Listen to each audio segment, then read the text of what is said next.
Chapter 425. Lin Shihao stood up abruptly. His dark eyes were like a storm as he stared intently at the scalpel on her neck. Bai Meiwei walked up to him step by step. Her anger and sadness were intertwined. She stared at his face and said slowly, "Lin Shihao, I didn't expect you to be so cruel. I won't forgive you. Lin Shihao, I originally felt a trace of guilt in my heart. From now on, I won't hesitate anymore. I won't feel guilty anymore. Even if I have to resort to unscrupulous means, I will snatch you away." Lin Shihao clenched his fists and pursed his lips. "Meiwei, don't be rash. Put down the scalpel." She smiled miserably. "Let me tell you, if you want me to give up the child, I'll have to die." There were many patients waiting in the corridor. They had already noticed this scene and looked over curiously. Bai Meiwei ignored them and continued to place the scalpel on her neck. Step by step, she walked away from Lin Shihao's line of sight. Lin Shihao stood stiffly on the spot and watched her back disappear at the end of the corridor. Unknowingly, Tang Qingfeng was already standing beside him. He patted his shoulder and said in a low voice, "I'm sorry. I didn't do it." Lin Shihao shook his head. "It has nothing to do with you. From the beginning, I shouldn't have dragged you into this." From the moment he decided to deceive Bai Meiwei into performing the operation, he had abandoned his professional ethics as a doctor. If the plan had succeeded, he would have caused Tang Qingfeng to abandon his principles as a doctor. Bai Meiwei walked out of the hospital and threw the scalpel into the trash can. Her strong will collapsed in an instant. Her heart was beating wildly and her back was covered in a layer of cold sweat. She clenched her fists in fear. If she hadn't been vigilant, if she had been injected with anesthetics, then the child in her stomach would have disappeared. How could he be so cruel to her? Bai Meiwei's nose twitched and tears streamed down her face. She walked on the road with teary eyes, her chest filled with sorrow. She lowered her head and only cared about her sadness. She did not pay attention to what was in front of her. Suddenly, she heard the sharp sound of a car horn. She hurriedly raised her head and saw a car driving over. It was getting closer and closer to her. She was so scared that she quickly retreated. Unexpectedly, someone was pushing a bicycle behind her. She happened to bump into that person. Bai Meiwei lay on the ground in agony. Her stomach was in so much pain that there was a warm current flowing out from her body, flowing along the inside of her thighs. She tried her best to suppress the panic in her heart, and asked the people around her for help. "Please save me, save my child." The owner of the bicycle had already ridden away. Many people stayed far away, not wanting to get into trouble. A middle-aged woman couldn't bear it, and went forward to take a look. She immediately screamed, "Oh my God, she's bleeding. Someone help me send her to the hospital." The onlookers retreated. Bai Meiwei was both in pain and anxious. "Please, I beg you to help me. I will definitely thank you." The middle-aged woman sighed, and did not care about anything else. She helped Bai Meiwei up from the ground. "Miss, don't be anxious. I'll send you to the hospital." Since no one was willing to help, she would just do it. Even if this girl relied on her, she would accept it. She could not just watch this girl lie on the ground and watch her lose her child. After all, the middle-aged woman was old, and Bai Meiwei's right leg was twisted. It was very inconvenient for the two of them to walk. There were more and more bloodstains on the ground. A young woman could not stand it anymore and took the initiative to help support Bai Meiwei. The Women and Children's Hospital was less than 50 meters away. The two of them planned to send her to that hospital, but Bai Meiwei did not agree. She was worried that Tang Qingfeng would take the opportunity to abort her child. The middle-aged woman was extremely anxious. "Miss, your condition is very bad now. Why are you still choosing a hospital? Hurry, little girl, let's send her to the Women and Children's Hospital." The middle-aged woman and the young woman ignored Bai Meiwei's objections and sent her to the gynecology emergency room of the Women and Children's Hospital. Fortunately, Tang Qingfeng was not on duty. After a round of emergency treatment, the child was not saved in the end. Her uterus was not well developed, so it was easy for her to miscarry the child. Moreover, before her accident, she had been shocked and agitated, which had a certain impact. When Bai Meiwei heard the news, she fainted. When she woke up again, she touched her flat abdomen. Her tears were like broken beads, falling nonstop. As a gynecologist, she knew that it was almost impossible for her to have another child in the future. Her poor child was only 3 months old, and it was gone just like that. Why was God so cruel to her? She covered herself with the blanket and cried bitterly. She rested in the hospital for an afternoon and calmed down a little. Then, she talked to the emergency doctor for more than half an hour and asked her to keep her miscarriage a secret. Bai Meiwei returned home that night.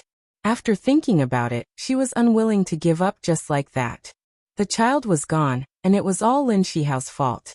If he had not been so cruel, she would not have been so uneasy and had an accident. She blamed all the mistakes on him, and she had even more reason to persevere. She lay on the bed, her pale face looking gloomy and terrifying. She smiled coldly, picked up her phone and called Jiang Ruolin's number.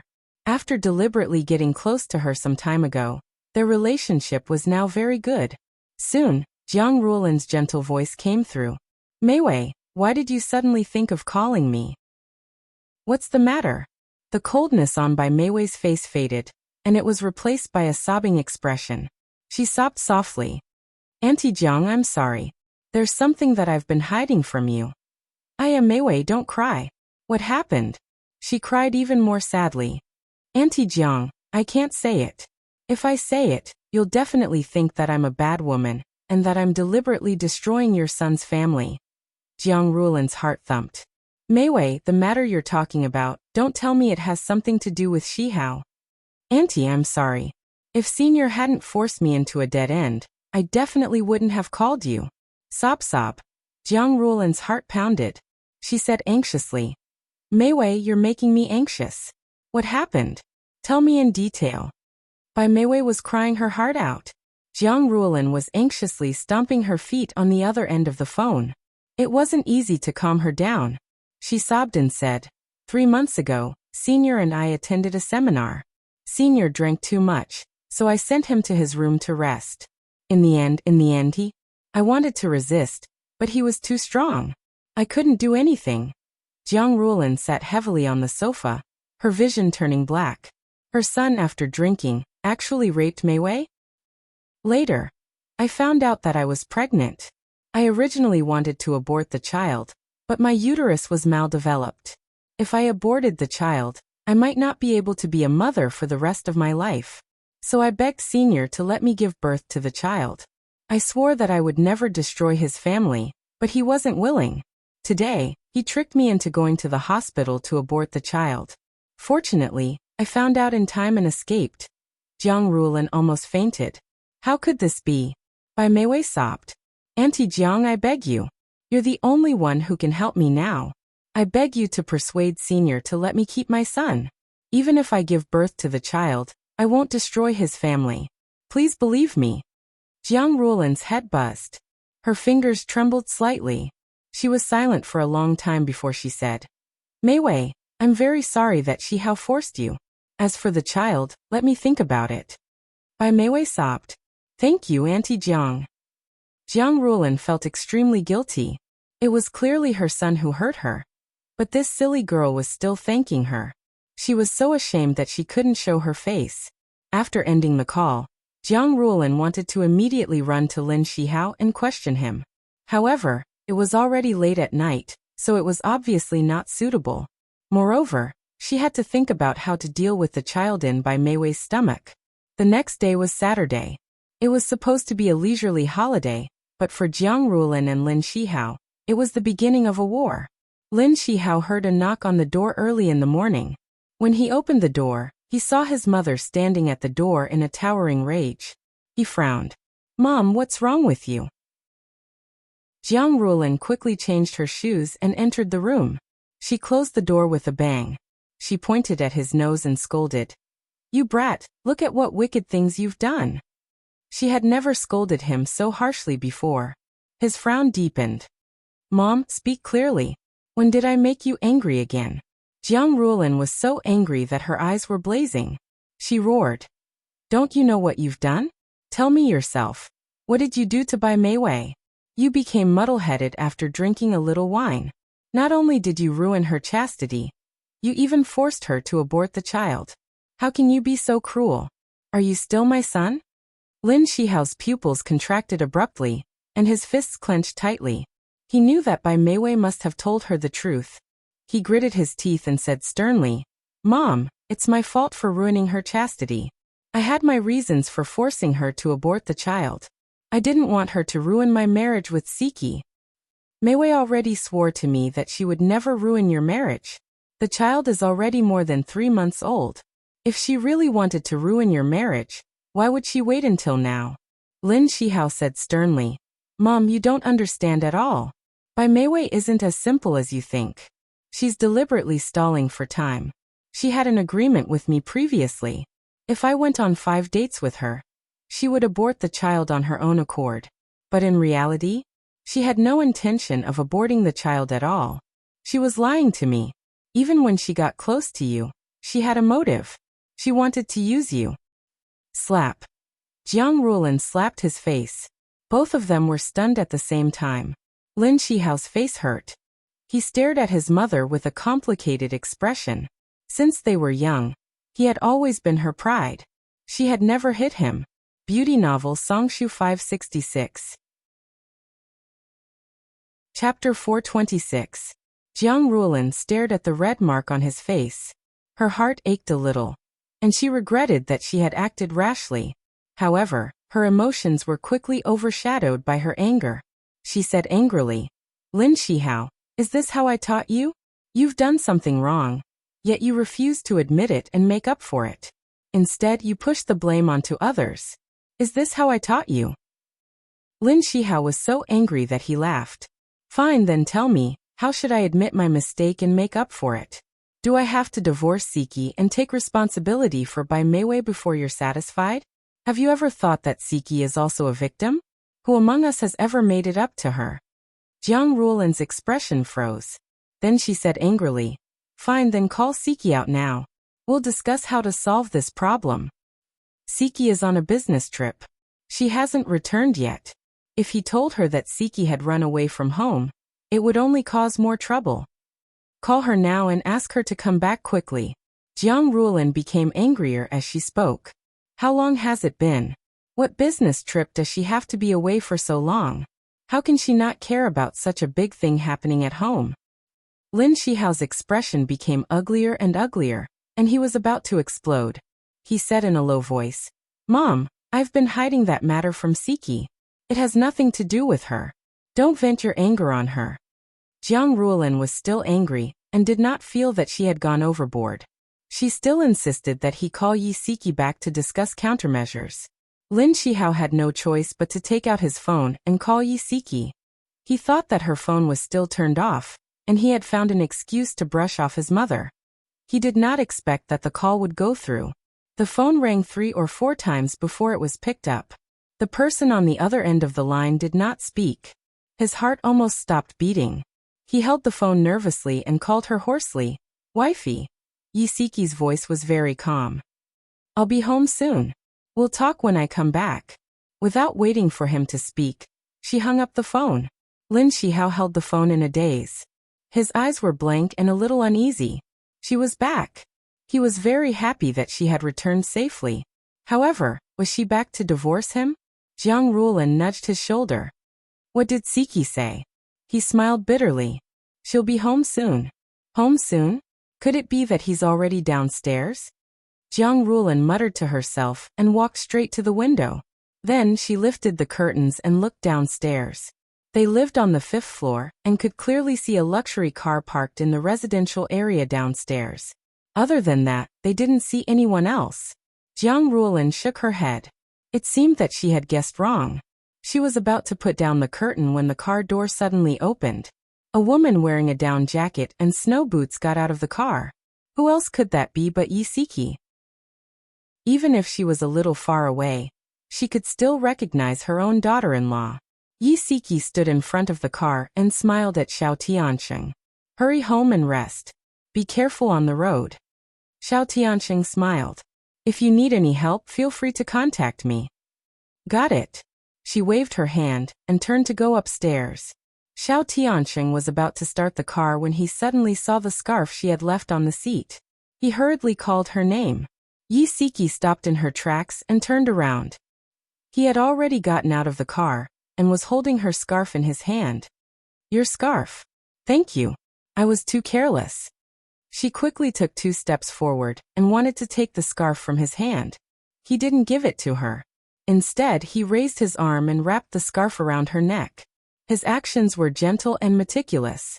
Yi Siki awkwardly grabbed the scarf and took a step back. Thank you. I'll leave first.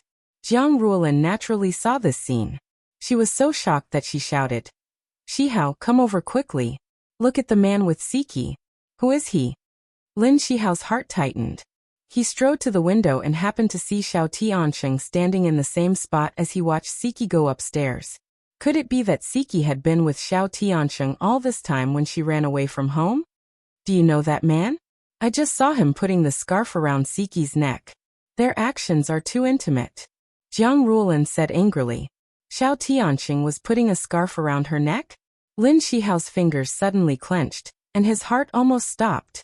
Although he couldn't see Xiao Tiansheng's expression clearly, he felt uneasy seeing him standing downstairs for so long and looking in the direction Siki had left.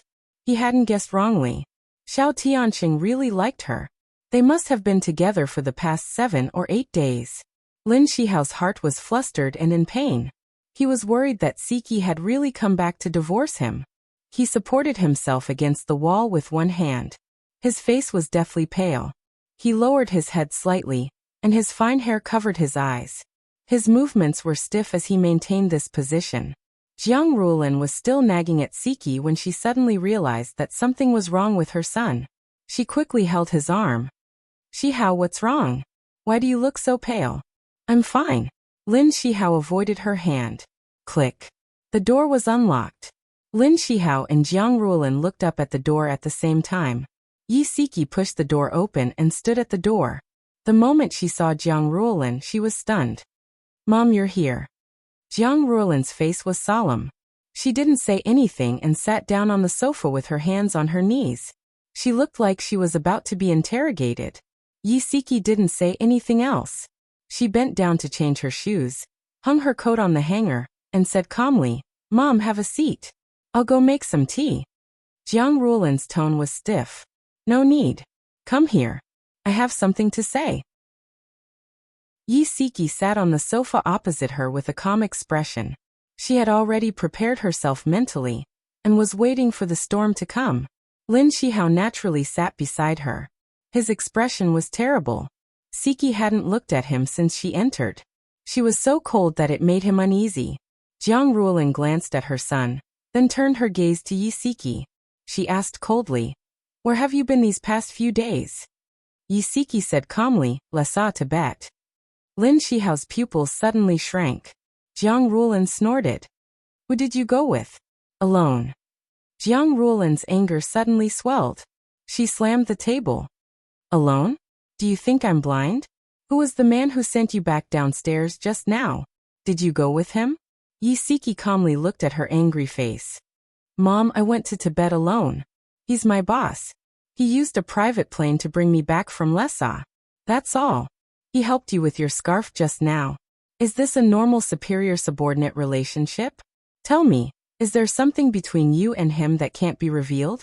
What business trip? It's all fake. I think it's more like you went out to fool around.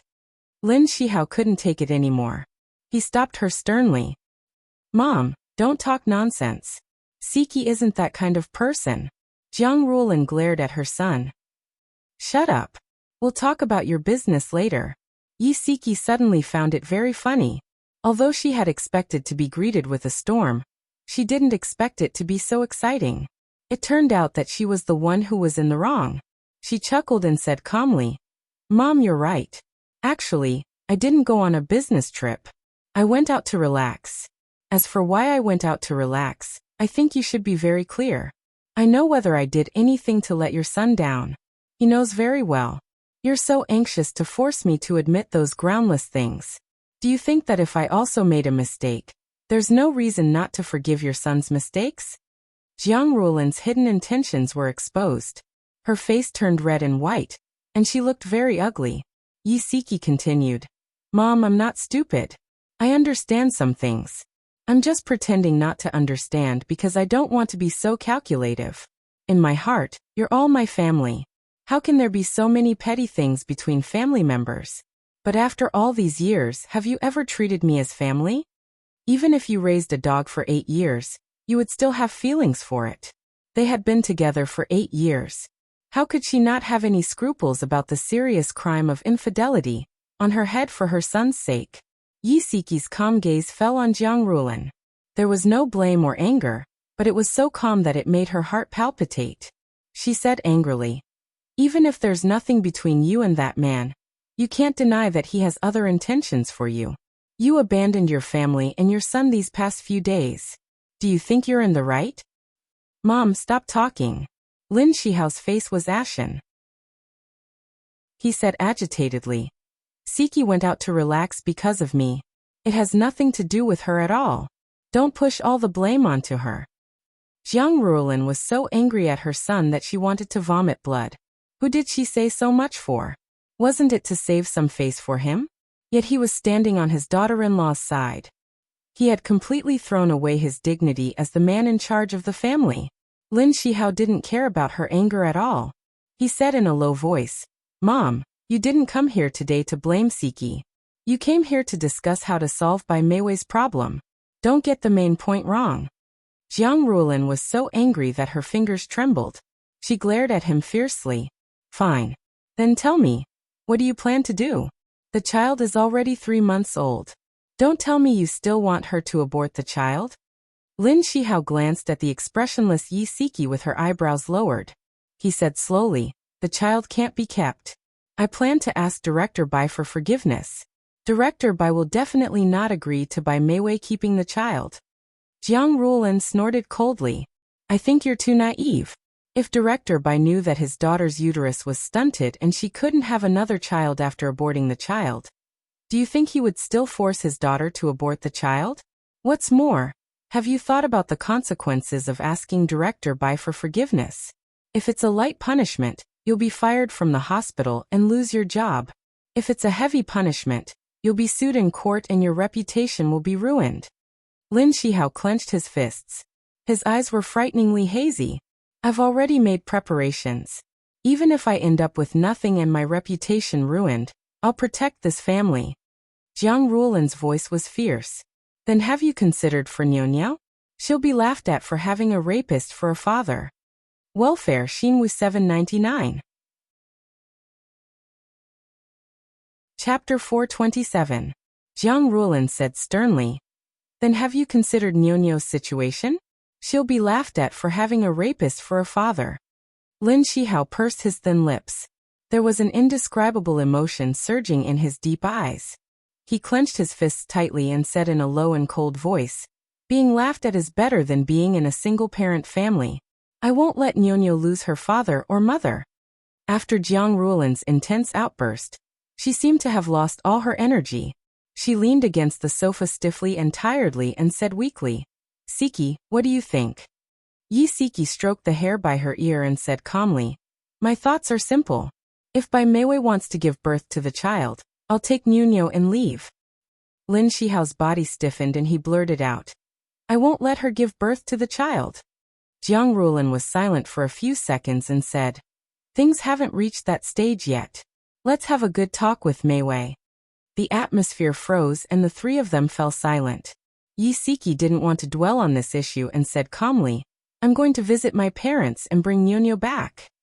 She got up to leave, but Lin Shihao grabbed her wrist and stood up. "I'll go with you." His mother-in-law had become suspicious these days and had asked him many times if there were any problems with his relationship with Siki. He should tell them the truth. Even if they scolded and punished him, he would ask for their forgiveness. Jiang Ruolin guessed her son's thoughts and wanted to stop him, but when she saw his determined expression, she swallowed her words. "I'm going to change." Yi Siki slowly pushed his hand away with an indifferent expression. Lin Shihao drove while Yi Siki sat in the passenger's seat. She turned her head to look out the window. It was almost the spring festival, and the shops were booming with business. Many people had already started to buy New Year's goods. In the past, she would happily buy new clothes for her husband and child at this time. But this year, She felt dispirited and desolate. She didn't know if their family of 3 could have a reunion. Honey, Lin Shihao suddenly spoke in a low voice. Did you see the messages I sent you? She was silent for a while before she said faintly, No, I deleted them all. Lin Shihao tilted his head and looked at her frail back view. His heart felt uncomfortable. His slender fingers gripped the steering wheel tightly, and his expression was gloomy. Honey, I've lied to you 3 times. The first time, I said that I was celebrating my colleague's birthday, but I was actually on a date with Bai Meiwei. We went to see a movie. The second time, I said I was going to attend a seminar, but I was actually eating with Bai Meiwei at the revolving restaurant. The third time on Christmas Day, I said, Enough, Yi Siki interrupted him coldly. You don't have to say any more. I already knew that you were lying to me, and I was lying to you too. I placed a tracker in the trunk of your car. I know where you and Bai Meiwei went like the back of my hand. It wasn't an accident that we ran into each other at the revolving restaurant and the clothing store. I did it on purpose. My goal was to ruin your date. Lin Shihao's eyes widened. He couldn't believe what he had just heard. She closed her eyes, and her tone was slightly tired. I've always trusted you, and I've never doubted you, but you've shattered my trust in you time and time again. You see, there's no such thing as trust between us anymore. You lied to me, and I lied to you. We're even now. He could tell that she was disheartened. His heart clenched as he slammed on the brakes and pulled the car to the side. He abruptly turned her shoulders around to face him. He stared into her eyes and said anxiously, Honey, listen to me. The reason why I went on a date with Bai Meiwei was because I had a promise with her. Within a month we had to go on 5 dates, and then she would have to abort the child. I was worried that you would leave me if you found out that she was pregnant, so I kept it from you. It's my fault. I shouldn't have kept it from you, and I shouldn't have lied to you. It's all my fault. Please give me another chance. The man who was gentle and calm, open-minded and unrestrained, who would remain calm even if Mount Tai collapsed in front of him, was gone. Yi Siki only saw a face full of panic. Her heart felt a little uncomfortable, and her eyes felt a little sour. She thought that after the trip to Lessa, she could face him calmly, but she had overestimated her ability to bear it. She bit her lip hard and lowered her eyes. She didn't want to see his deep and painful eyes. She said lightly, I didn't want to come back, but I can't let go of Nuno. Let Bai Meiwei abort the child. Otherwise, I'll take Nuno away. This was already her bottom line. She couldn't give in anymore. Lin Shihao suddenly pulled her into his arms. His strong and powerful arms hugged her tightly, and his voice was hoarse. I'll make her abort the child. I'll definitely make her abort the child. Zhou Rongfang and Yi Weiliang were both honest retired workers. The couple had a son and a daughter. Their son and daughter-in-law lived in another city. Their daughter, Yi Siki, was married in this city and often went back to visit the old couple. This time, their daughter went on a business trip for 7 to 8 days and didn't even make a phone call. The old couple's hearts were in turmoil. They kept feeling that something had happened between their daughter and son-in-law. When Lin Shihao and his wife arrived at the Yi family's house, the old couple accompanied their granddaughter, Nuno, to do her homework in the living room. When Nuno saw her parents, whom she hadn't seen for a few days, she excitedly pounced on them and hugged their legs, refusing to let go. Mommy, why did you go on a business trip for so long? I missed you so much. Yi Siki picked up her daughter and smiled as she pinched her face. Mommy is back now. Tell Mommy, did you listen to Grandpa and Grandma at home? Yes, I'm very obedient. I help Grandma clean up the dishes every day. Isn't that right, Grandma? Nuno hugged her neck and turned her little head to Zhou Rongfang. She winked mischievously. Yes, our family's Nuno is very obedient. Zhou Rongfang smiled as she welcomed the couple into the house and made tea for them. Siki, take Nuno back to her room to do her homework. I have something to discuss with Dad and Mom. Yi Siki glanced at Lin Shihao. His expression was solemn. He must have made a decision. She pursed her lips. Dad, Mom, I'll take Nuno back to her room first. She picked up her daughter's homework book and led her back to her room. She locked the door. Nuno sat in front of the desk.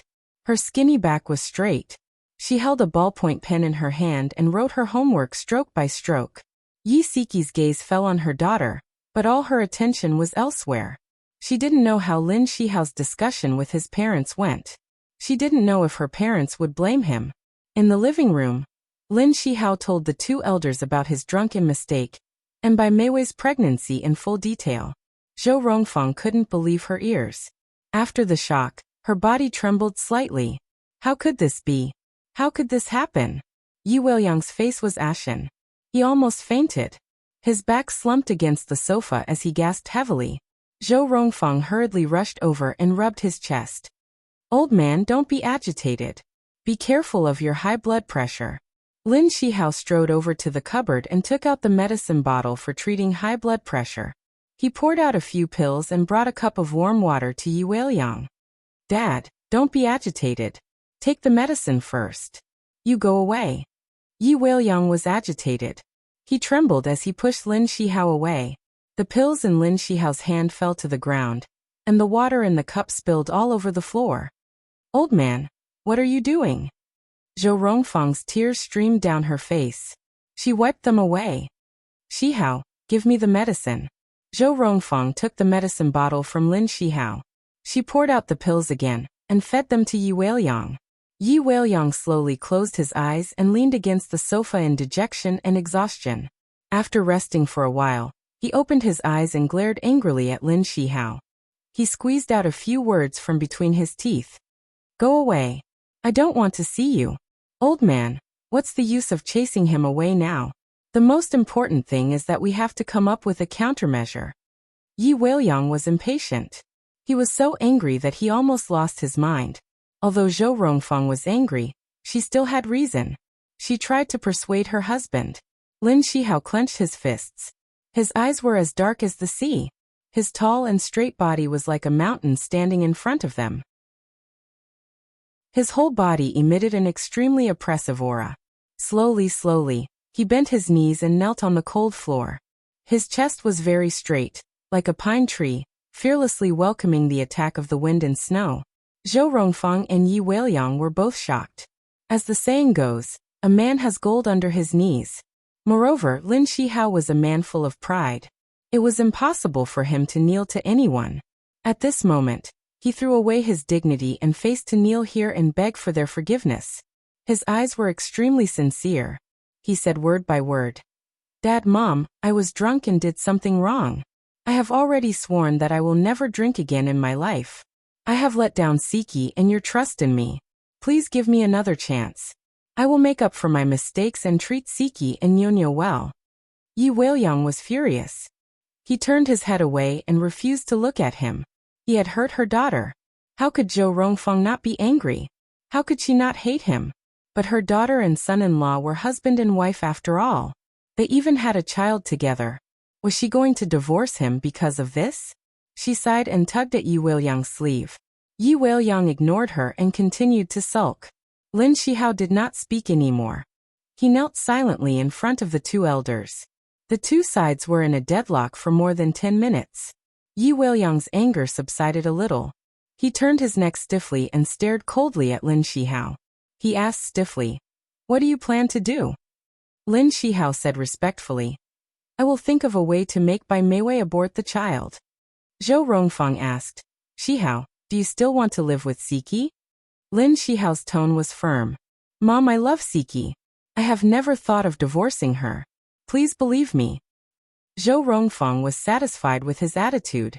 She tugged at her husband's sleeve again. This time, Yi Weiliang was finally willing to give her a way out. He said coldly, "Get up." Welfare Songshu 566. Chapter 428. When Yi Siki came out of the bedroom, they had already finished talking. Her mother's eyes were slightly red, and her father was sulking. When Lin Shihao saw her come out, his eyes moved and he pursed his lips slightly. "Dad, Mom, I'll go in and see Nyonya." Zhou Rongfang nodded. Only the three of them were left in the living room. Yi Siki sat opposite her parents. Zhou Rongfang looked at her and sighed. "Siki, why didn't you tell us earlier that such a big thing happened?" Yi Siki said gently, "Mom, I thought that I could solve it. so I didn't want you to worry. Dad, Mom, I'm sorry. Zhou Rongfeng's eyes reddened again. She choked a little. Silly girl, we were worried about you. Mom, I'm fine. Yi Siki got up and sat beside her. She held her hands and smiled. Yi Weiliang coughed and said in a deep voice, Siki, although we didn't make things difficult for Lin Shihao, it's still up to you whether you want to forgive him. Zhou Rongfeng frowned and held Siki's hands tightly. Siki, tell me honestly, do you still want to be with him? She was worried that her daughter was stubborn and wouldn't forgive Lin Shihao. Yi Siki pursed her lips. Dad, Mom, I want to give him another chance. It's not for myself, but for Nuno. I don't want my child to grow up in a single-parent family. Zhou Rongfeng heaved a sigh of relief. Actually, she didn't approve of them getting a divorce. After all, they still had feelings for each other. Yi Siki didn't want to get a divorce for her daughter's sake, but her condition was that Bai Meiwei had to abort the child. How to make Bai Meiwei abort the child had already become a headache for Lin Shihao. On the other hand, Jiang Rulin was also in a dilemma. She didn't want her son and daughter-in-law to get a divorce, but she also wanted to help Bai Meiwei keep the child. As for why she wanted to help Bai Meiwei keep the child, there were two reasons. First, if Bai Meiwei aborted the child, she wouldn't be able to have children in the future. Jiang Rulin couldn't bear to see Bai Meiwei fall into that situation. Secondly, Bai Meiwei had already said that she was pregnant with a son. Jiang Rulin had always dreamed of holding a grandson. Although this grandson was not the legitimate son, he was still her son's seed. Of course, she couldn't bear to let Bai Meiwei abort it. Due to the above two reasons, Jiang Rulin didn't actively help her son come up with a plan to abort the child. Instead, she tried to persuade Lin Shihao and his wife to have a good talk with Bai Meiwei, hoping that both sides would reach an agreement. Soon, they began a 4-person meeting to discuss the child's fate. In the VIP room of the restaurant, the 3 members of the Lin family had already taken their seats. Bai Meiwei arrived late. She was wearing a white coat, which made her originally white cheeks appear even paler. When the waiter pulled out a chair for her, she stretched out her right hand and carefully protected her abdomen. This protective posture of a mother-to-be hurt Yi Siki's eyes. She lowered her eyes, picked up the teacup, and took a sip of hot tea. Bai Meiwei smiled gently. Auntie Jiang, I'm sorry I'm late. There was a bit of a traffic jam on the way. It's okay. It's the weekend. It's normal to have a lot of traffic on the road. Jiang Rulin smiled kindly. The two of them had a lot in common and quickly chatted. Yi Siki drank her tea silently. Lin Shihao said expressionlessly, Let's talk business. Bai Meiwei smiled slightly. Okay. Lin Shihao looked at her and said in a low voice, Meiwei, I hope you can give up on the child. The smile on Bai Meiwei's face froze. She put down the teacup in her hand and said in a sad tone, Senior, if I abort this child, I won't be able to be a mother in the future. Are you really that heartless? I've already said that I won't destroy your and sister-in-law's family. After I give birth to the child, I'll stay far away and never disturb you again. Can't I do that? Lin Shihao's expression changed slightly, and he clenched his fists. His voice was still cold as he said, The child in your stomach is like a thorn in my and Siki's heart. If we don't remove it, the 3 of us won't be able to live a peaceful life. Your body is special. It's just that it's difficult for you to give birth. It's not completely impossible. I believe that with current medical standards, your illness can definitely be cured. Meiwei, you're still young. You still have a bright future ahead of you. Don't ruin yourself because of this child. Senior, you don't understand at all. Even if my illness can be cured, I can't risk the child in my stomach. He's my child. He's my flesh and blood. He's already been in my body for more than 3 months, and has become one with my flesh and blood. How can I be heartless enough to abandon him? Bai Meiwei's beautiful eyes were already misty and her expression was distressed. Her sobbing appearance really made one's heart ache. At least, she had aroused Jiang Rulin's sympathy. Her teary eyes turned slightly and her gaze fell on Jiang Rulin. Auntie Jiang, you're also a mother. You'll definitely understand my feelings as a mother. Even if I lose everything, even if I'm penniless, I still want to protect my child. I also want to raise my child into an adult. Jiang Rulin's heart ached. Bai Meiwei's words evoked her sad past. She wasn't a strong woman from the start. After her husband passed away, she had no choice but to be strong for the sake of her son, who was still in high school. Even if she had to sell everything she had, she still wanted to raise her son into a talent. Jiang Ruolin faced Bai Meiwei's earnest gaze and couldn't say anything to refute her. She could only sigh heavily. Yi Siki looked coldly at Bai Meiwei. Seeing how vividly she played the role of the weak, the corners of her lips curled up mockingly. She said calmly, "Miss Bai, as far as I know, you had a prior agreement with Shi Hao. If he went on 5 dates with you within a month, you would agree to abort the child. Am I right?" Bai Meiwei was slightly taken aback. "Yes, we did have such an agreement. But now I've already..." Before she could finish speaking, Yi Siki interrupted her. "In other words, you originally planned to give up the child." Bai Meiwei bit her lip. "I've already changed my mind. Besides, I only went on 3 dates with Senior. Even if I changed my mind, I didn't violate our agreement." "Is that so?" Yi Siki responded calmly. She took out her phone and scrolled through a few photos. Then she raised the phone to face her. "You said that you wouldn't break up our family. Then let me ask you, why did you send me photos of you and my husband on a date?" Bai Meiwei glanced at the photos. It was a profile shot of Lin Shihao standing in front of a hot beverage store. She smiled calmly. "Sister-in-law, you might have misunderstood. I never sent you these photos. The sender's number isn't mine." Yi Siki chuckled. "Miss Bai, I have to hand it to you. You're very meticulous. This number isn't registered with your personal ID, so we can't trace it back to you. However, only the 2 of you knew about your date with my husband. It's obvious that my husband wouldn't take these photos and send them to me. If that person wasn't you, who else could it be?" Lin Shihao took the phone from Yi Siki and glanced at the photos. His expression turned ugly. Even if Bai Meiwei didn't admit it, he knew that she was the only one who had the opportunity to take these photos. He raised his head and stared at Bai Meiwei with a sharp gaze. Although Jiang Ruolin didn't see the photos, she roughly understood the situation. She also turned her gaze to Bai Meiwei and waited for her answer. Faced with 3 pairs of eyes, Bai Meiwei remained calm and said calmly, "I really didn't send these photos. Maybe someone who knows us found out that I was dating Senior, so they secretly took our photos and sent them to you on purpose to attract your attention. Sister-in-law, if I really wanted to ruin your relationship, I wouldn't have used such a troublesome method. I would have just told you about my pregnancy. I've been hiding it from you all this time because I didn't want to ruin your relationship with Senior." Her words were spoken in a solemn and sincere manner. Yi Siki and Lin Shihao had already seen through her true colors and didn't believe her anymore. However, Jiang Ruolin was different. She had only known Bai Meiwei for a short period of time, and Bai Meiwei had deliberately tried to get close to her, leaving her with a good impression. Therefore, she easily believed Bai Meiwei's words. Jiang Ruolin helped her smooth things over.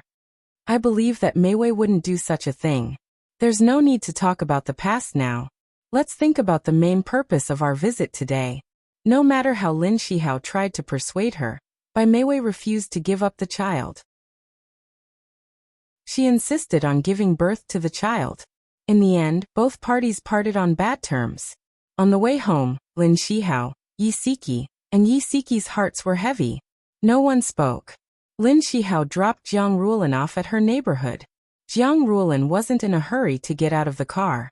She glanced at Yi Siki, who was sitting in the back seat with her, and then looked at Lin Shihao, who was driving. She slowly said, "On the way back, I've been thinking about the child. I've thought of an idea, but I'm afraid you won't agree." Lin Shihao turned his head. "Mom, tell me, what's the idea?" Jiang Ruolin coughed and said uncomfortably, "Agree to Bai Meiwei giving birth to the child. After the child is born, we'll bring him back to our family and raise him. He'll take your surname. As for Meiwei, she can visit the child regularly." Before she could finish speaking, Lin Shihao angrily interrupted her. "Mom, how could you come up with such a ridiculous idea? I definitely won't keep this child." The most difficult thing to say had already been said, so Jiang Ruolin couldn't care about anything else. When her son shouted, she immediately flew into a rage out of humiliation. Bai Meiwei is pregnant with a son. He's also our Lin family's child. What's wrong with letting her give birth to the child, and let him acknowledge his ancestors? Yi Siki clenched her fists tightly and pinched her palms. She was trying her best to suppress the bitterness in her heart. Her mother-in-law actually said such things. Lin Shihao's face was ashen. He said angrily, "Only the child my wife gives birth to will be a descendant of the Lin family. I only have one child, Nyo. Mom, don't ever mention such things again." Welfare Hongcha 866. Chapter 429. In the end, all three parties were defeated. Because of an unborn child, their familial ties were trampled and torn apart. Yi Siki was physically and mentally exhausted. She leaned her head against the seat, and didn't look back even after Jiang Ruolin got out of the car. Lin Shihao looked through the rearview mirror, and saw Yi Siki's curled-up figure in the corner. His heart ached. It was all his fault that things had developed to this point. If he hadn't gotten drunk that night, and that incident hadn't happened, their family of three would still be living happily. How great would that be? Unfortunately, there was no medicine for regret in this world. Bai Meiwei refused to compromise. He only had a glimmer of hope left, and that was to find Director Bai and ask him to stop Bai Meiwei. Lin Shihao was already prepared for the worst. Even if he was sued and had to bear the legal responsibility, he would be willing to do so. Bai Jiyao was the director of the People's Hospital in the city. He was highly respected in the hospital. He was in his 50s and was kind. Although he was in a high position, he never put on airs. Lin Shihao had always admired him. Bai Jiao only had one precious daughter, Bai Meiwei. He hoped that his daughter would become a phoenix and paid great attention to her education since she was young. After she graduated from university, he specially sent her to the United States to further her studies for 2 years. He hoped that his daughter could inherit his legacy and become a good doctor with superb medical skills and noble medical ethics. By family's study, when Lin Shihao told him everything that had happened between him and Bai Meiwei, Bai Jiao couldn't take the blow and almost fainted. His face was pale and his finger trembled as he pointed at Lin Shihao's nose. "Why, you're telling the truth?" Lin Shihao said in a low voice. "Director Bai, it's all my fault. I'm here today to ask for forgiveness. I'm willing to accept any punishment." Bai Jiao fell heavily on the sofa and stared blankly at Lin Shihao. He still couldn't believe what he had just heard. At this time, he looked like an old man in his twilight years. He didn't have his usual hale and hearty demeanor. After a long time, he finally recovered from his great shock. His sharp eyes looked at Lin Shihao. "What do you plan to do?" Lin Shihao pursed his thin lips and said in a low voice, "As long as Meiwei gives up the child, I have no objections no matter what compensation you ask me to make." Bai Jiao was silent for a moment. He picked up the landline and informed the servant to invite Miss to his study. 2 minutes later, Bai Meiwei knocked on the door of the study. She didn't know that Lin Shihao was here. When she saw him, her heart tightened. Then she carefully observed her father's face. It was dark and frowning. It seemed that he was trying to suppress his anger. She immediately felt uneasy. It seemed that Lin Shihao had told her father about her pregnancy. She pretended that nothing had happened and smiled. "Dad, are you looking for me?" Bai Jiao sat on the sofa. His eyes were burning with anger. He stared at Bai Meiwei, who was standing not far away, and shouted sternly, "Kneel." Bai Meiwei bit her lip and bent her legs. Gigai knelt on the ground. Her long eyelashes fluttered and bean-sized tears immediately rolled down her face. Her tear-stained face was full of helplessness and grievance. Bai Jiao stiffened his neck and shouted angrily, "You unfilial daughter! Tell me, what embarrassing things have you done?" "Dad," Bai Meiwei sobbed. "Dad, don't be angry. I didn't do it on purpose. I really didn't do it on purpose." Lin Shihao clenched his fists tightly. His expression was extremely ugly. His deep eyes fell on Bai Meiwei's face. He gritted his teeth and said in a low voice, "Director Bai, all of this has nothing to do with Meiwei. I was drunk and harmed her. If you want to hit, scold, blame, or punish, do it all to me. I won't have any objections." "Dad, Senior didn't do it on purpose, he was just drunk. Dad, I beg you please forgive us." Bai Meiwei knelt on the ground with both legs, moving step by step towards Bai Jiyao. She was crying her heart out, making people with a heart of stone unable to help but feel pity for her, let alone her father. Bai Jiyao clenched his fists. The veins on the back of his hands were throbbing. He closed his eyes and slowly opened them again. In a cold voice he said, "Mei Wei, abort the child. As for you, Lin Shihao, hand over your work and leave the hospital. Don't ever let me see you again." "No, Dad." Bai Meiwei hugged Bai Jiao's legs and cried, "Dad, I can't abort this child. My uterus is maldeveloped. If I abort this child, I won't be able to give birth in the future. Dad, I beg you, let me give birth to this child. Let me give birth to this child." Bai Jiao's body stiffened. It was as if he had been struck by lightning. How could this be? This child couldn't be kept. But if this was the only child in his daughter's life, how could he take it away from her? Lin Shihao had already expected this to happen. He said slowly, "Director Bai, I've studied this kind of case. After treatment with traditional Chinese medicine, even after an abortion, there's still a 20% chance of pregnancy." Bai Meiwei cried and shook her head. "No, there's only a 20% chance of success. What if I fall into that 80% chance? Dad, I beg you, let me give birth to this child. If you think I'm embarrassing, I'll go to America to give birth. I'll stay in America in the future, and never come back to embarrass you. Dad, I beg you." Bai Meiwei cried bitterly and shook Bai Jiao's legs. Bai Jiao's temples throbbed and his head hurt. On one hand, it was his daughter and the Bai family's reputation. On the other hand, it was his daughter's right to be a mother. His daughter was right. There was only a 20% chance of success. No one could guarantee that his daughter would be able to give birth in the future. Bai Jiao looked at his daughter who was crying like a baby and found it difficult to make a decision. Suddenly he seemed to have aged 10 years. He waved his hand and said, "Get up first. Let me think about this matter." Because she had knelt for too long, her legs were a little numb. When Bai Meiwei stood up, her legs were still trembling. She wiped the tears from her face and sobbed softly. Bai Jiao's face was cold as he ordered his guest to leave. Lin Shihao could only follow the servant downstairs and leave. In the following week, Bai Jiao seemed to have forgotten about this matter. He didn't do anything, nor did he force Lin Shihao to hand over his work and resign. Bai Meiwei also went to work as usual. The difference was that she didn't deliberately approach Lin Shihao. Even if they met in the hospital, she didn't look at him sideways, as if she didn't know him. Lin Shihao didn't understand what the Bai family was up to. He was secretly anxious. During this period of time, he and Siki were still as loving as before in front of Niu Niu. But behind Niu Niu's back, they were actually respectful to each other. They were as polite as strangers. There was no love between husband and wife. If he wanted to break the barrier between them, he had to get rid of the child in Bai Meiwei's stomach as soon as possible. Otherwise, the gap between him and Siki would only grow wider. Lin Shihao was suffering, and Yi Siki was also suffering.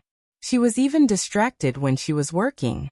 When she was researching new dishes, she added half a spoon of salt. Uncle Yu had always been strict with her. He scolded her with a fierce face. Yi Siki hung her head and let him scold her. The chefs and helpers around them turned to look at her from time to time. They couldn't believe that she would make such a low-level mistake. There were also some who were jealous of her. They silently watched the show. After being scolded, Yi Siki smiled. "Uncle Yu, don't be angry. I'll make another serving." Uncle Yu snorted coldly. Yi Siki immediately ran to the kitchen and washed and cut the vegetables again. It was in full swing. "Uncle Yu, I'm done. Please have a taste." After Yi Siki finished cooking, she brought it in front of Uncle Yu again. Uncle Yu tasted it and said calmly, This time it's a pass." "Thank you, Uncle Yu." Yi Siki grinned. When she finished clearing the dishes and turned to go back to the kitchen, Uncle Yu said calmly, "Whether it's being a nutritionist or doing other jobs, don't bring your personal feelings into your work." Yi Siki stopped in her tracks. Her eyes were hot as she grinned. "I know, Uncle Yu." In the bathroom, Yi Siki looked at herself in the mirror. There was a stiff smile on her face. It was as ugly as a mask that was about to crack. She turned on the tap and splashed cold water on her cheeks. There were people walking towards the bathroom from the corridor. The two of them were still chatting. One of the women said, "Isn't that Yisiki very capable?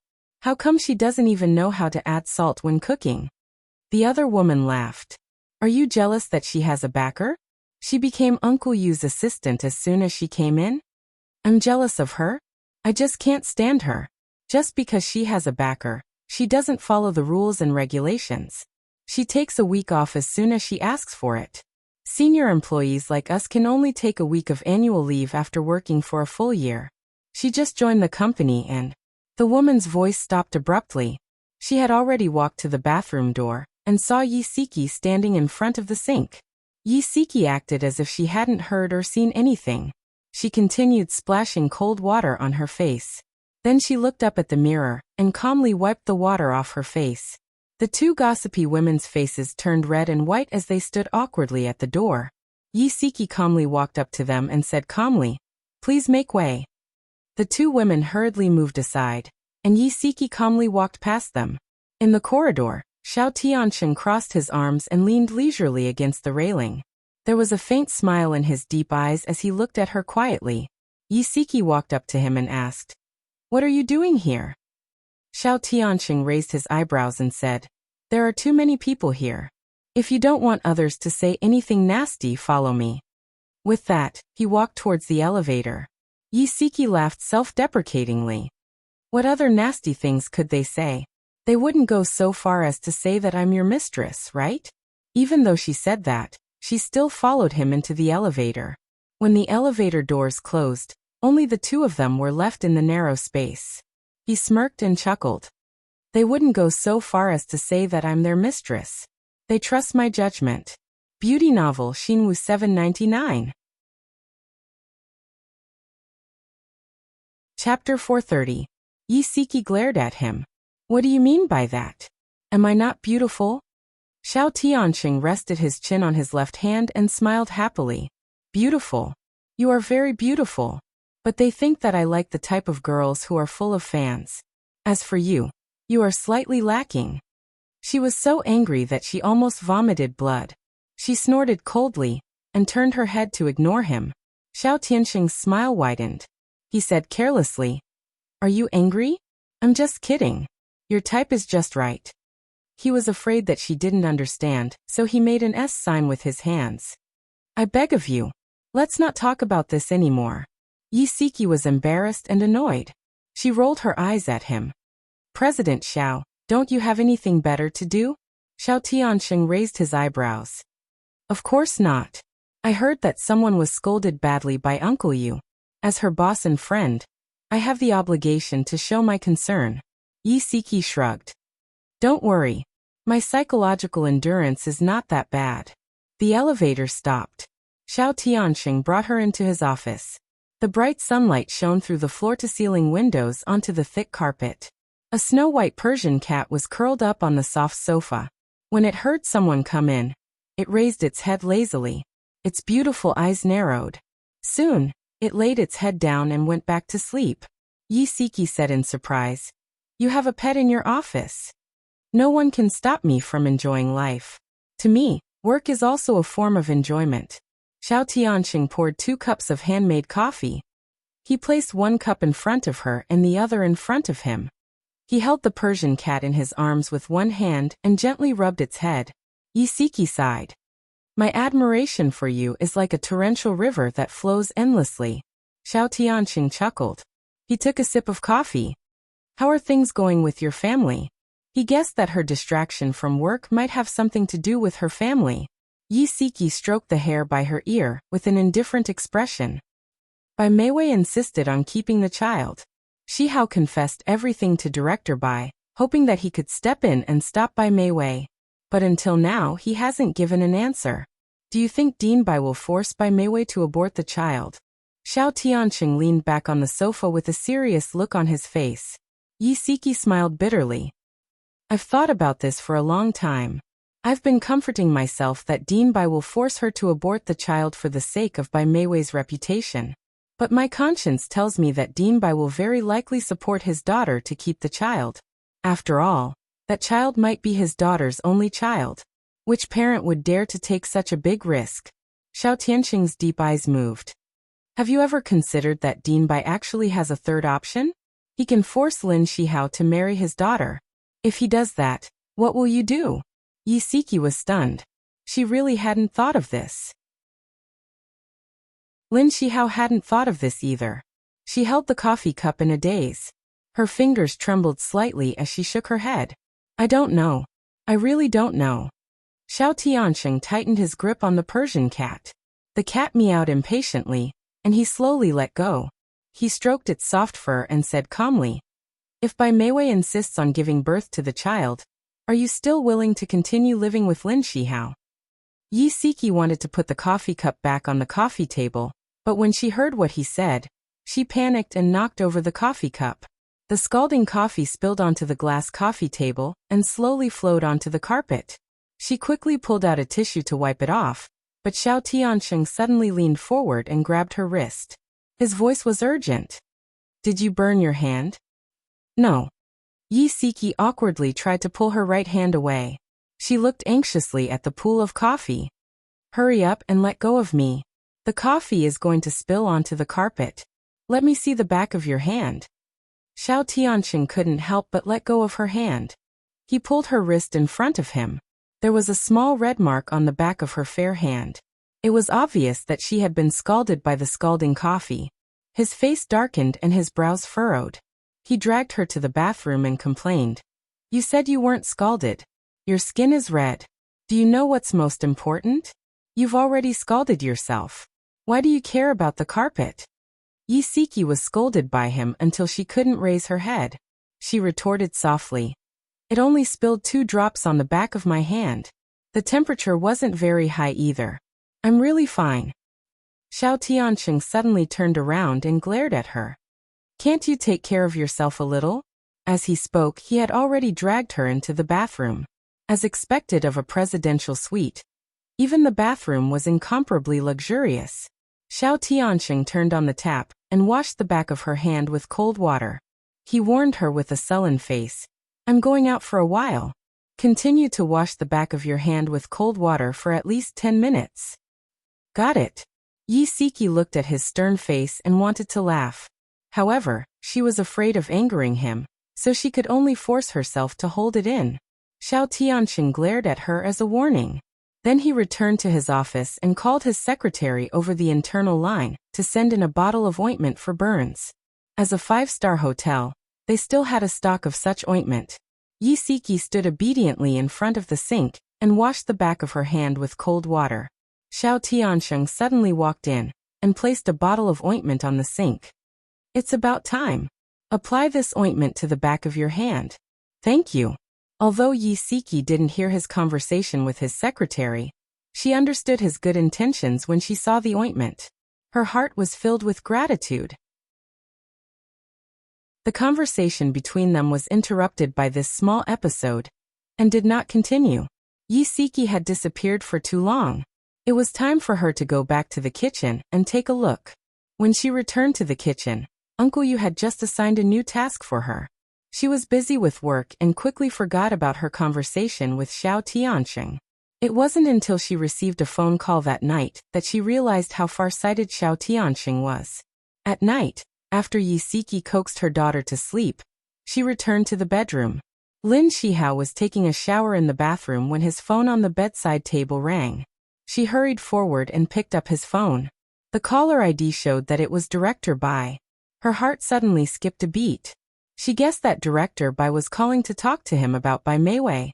She hesitated whether to answer the call, but her fingers had already uncontrollably pressed the answer button. Little Lin. Bai Jiao's weathered voice rang in her ear. She opened her mouth and was about to say that she wasn't Lin Shihao when Bai Jiao continued. I've thought about it carefully these past few days. I still can't be ruthless. Meiwei is my only daughter. I can't use her child as a stake. Yi Siki's uneasy heart fell to the bottom. Her limbs were cold and her fingers were trembling. She almost couldn't hold the phone. He continued. Little Lin, you said that you let Meiwei down and that you were willing to make up for it. I only have one request. Divorce your wife, marry my daughter, and take responsibility for her.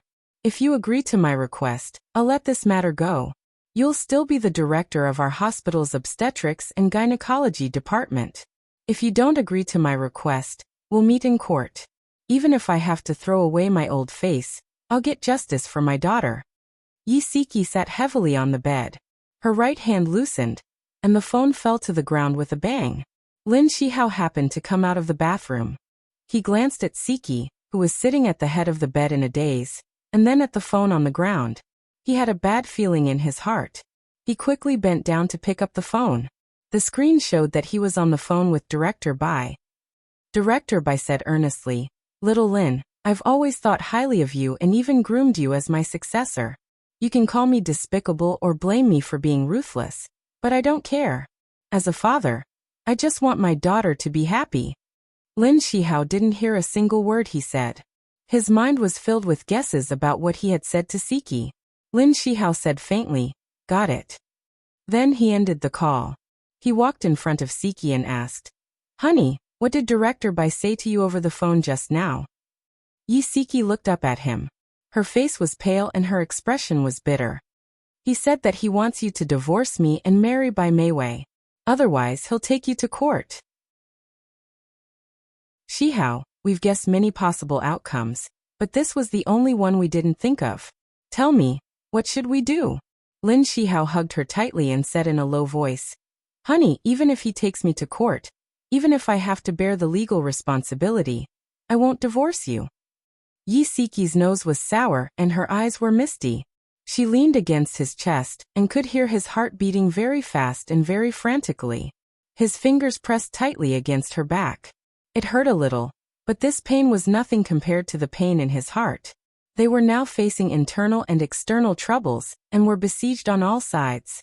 She was hurt both physically and mentally and didn't know if she could still hold on. Lin Shihao knew very well what her silence meant. His arms tightened around her, as if he wanted to squeeze her into his body. His voice was low and hoarse as he said, "Honey, tell me that you'll hold on with me." She bit her lip and tears silently flowed down her face. "Even if the whole world spurns me, I won't give up on you." His chest rose and fell violently, and there were tears in his eyes. Siki couldn't hold it in anymore. She hugged him and bawled. She didn't understand why God wanted to torture them like this. They were clearly two people in love, but they couldn't stay together properly. She hated it so much. She hated that woman who destroyed her family. She also hated herself. If she had a little sense of danger, and had predicted that Bai Meiwei was up to no good, perhaps they wouldn't have ended up like this today.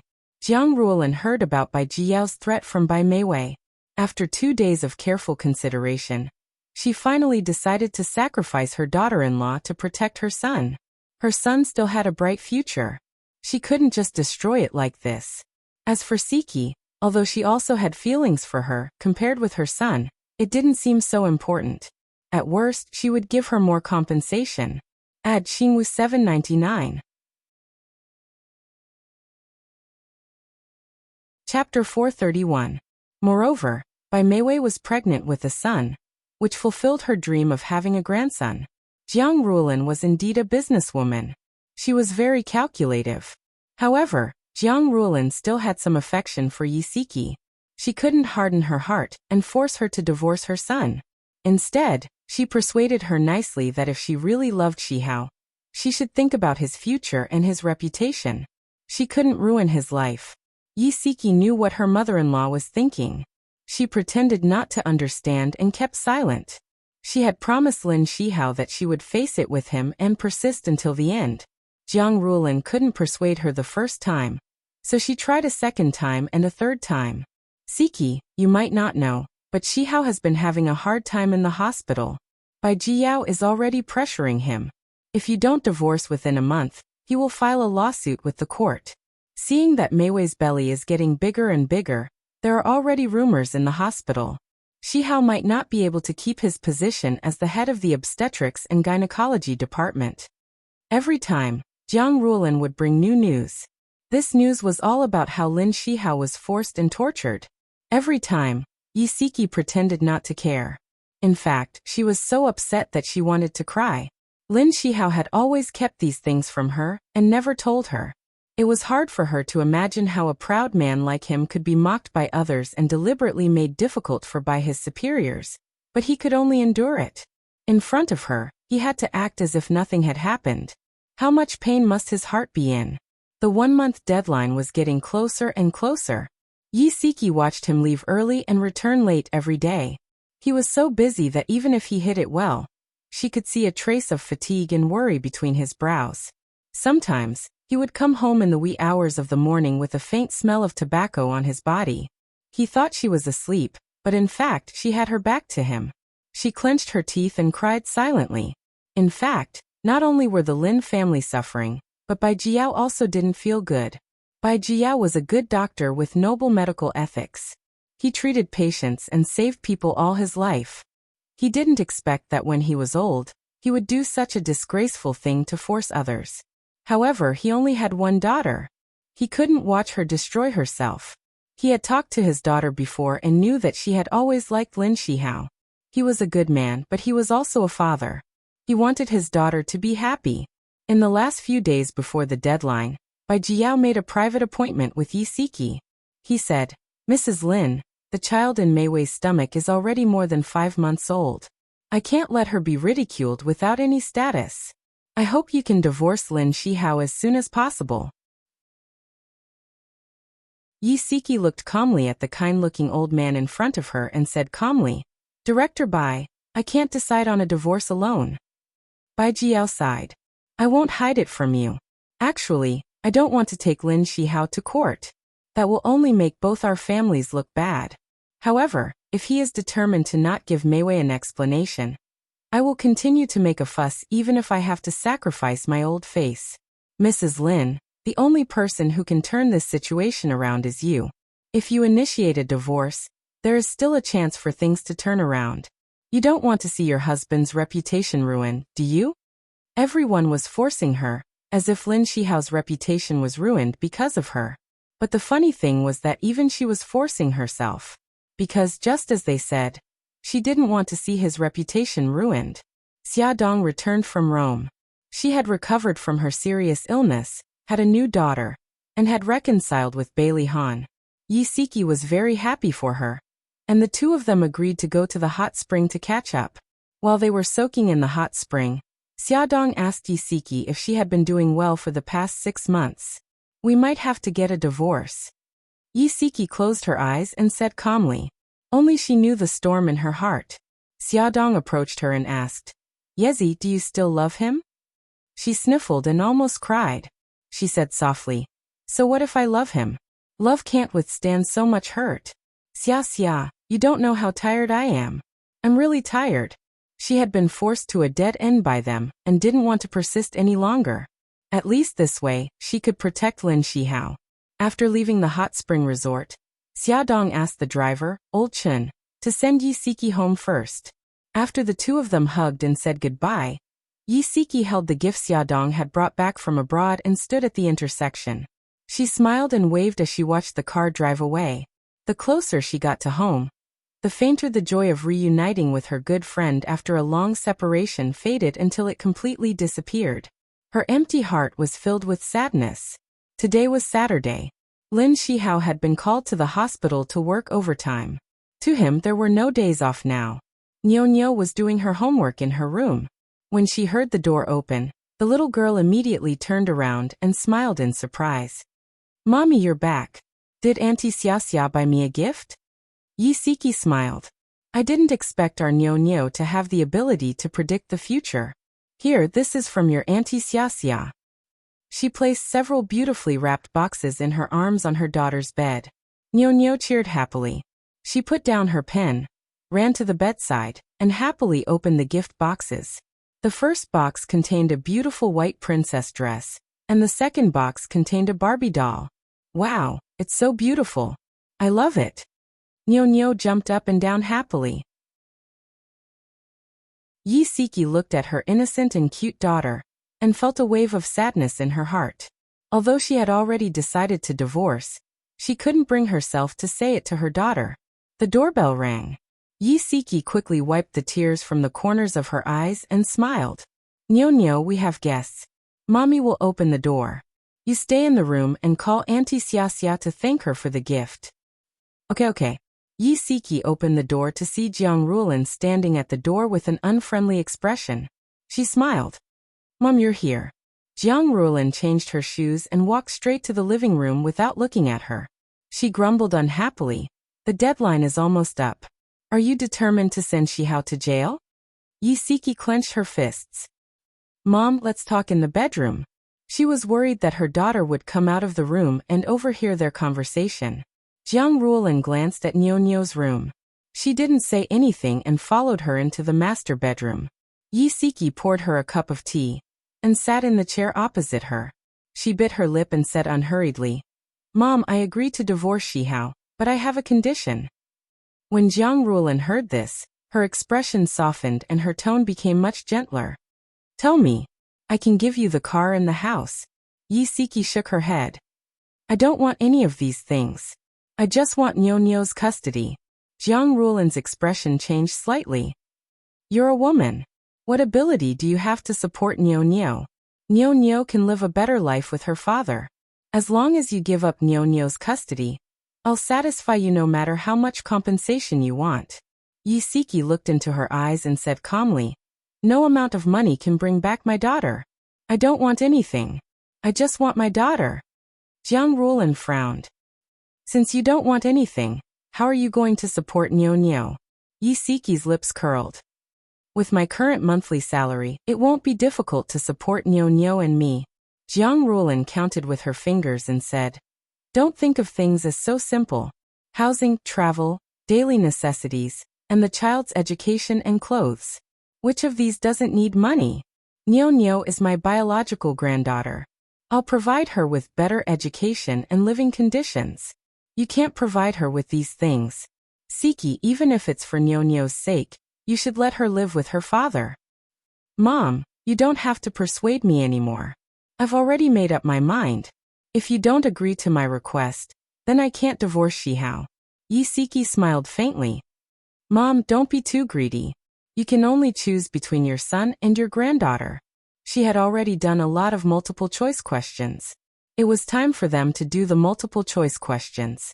Jiang Rulin's expression was ugly. Her fingers gripped the armrest of the chair tightly. After a long silence, she finally compromised and said, It's fine if you don't want the house and car.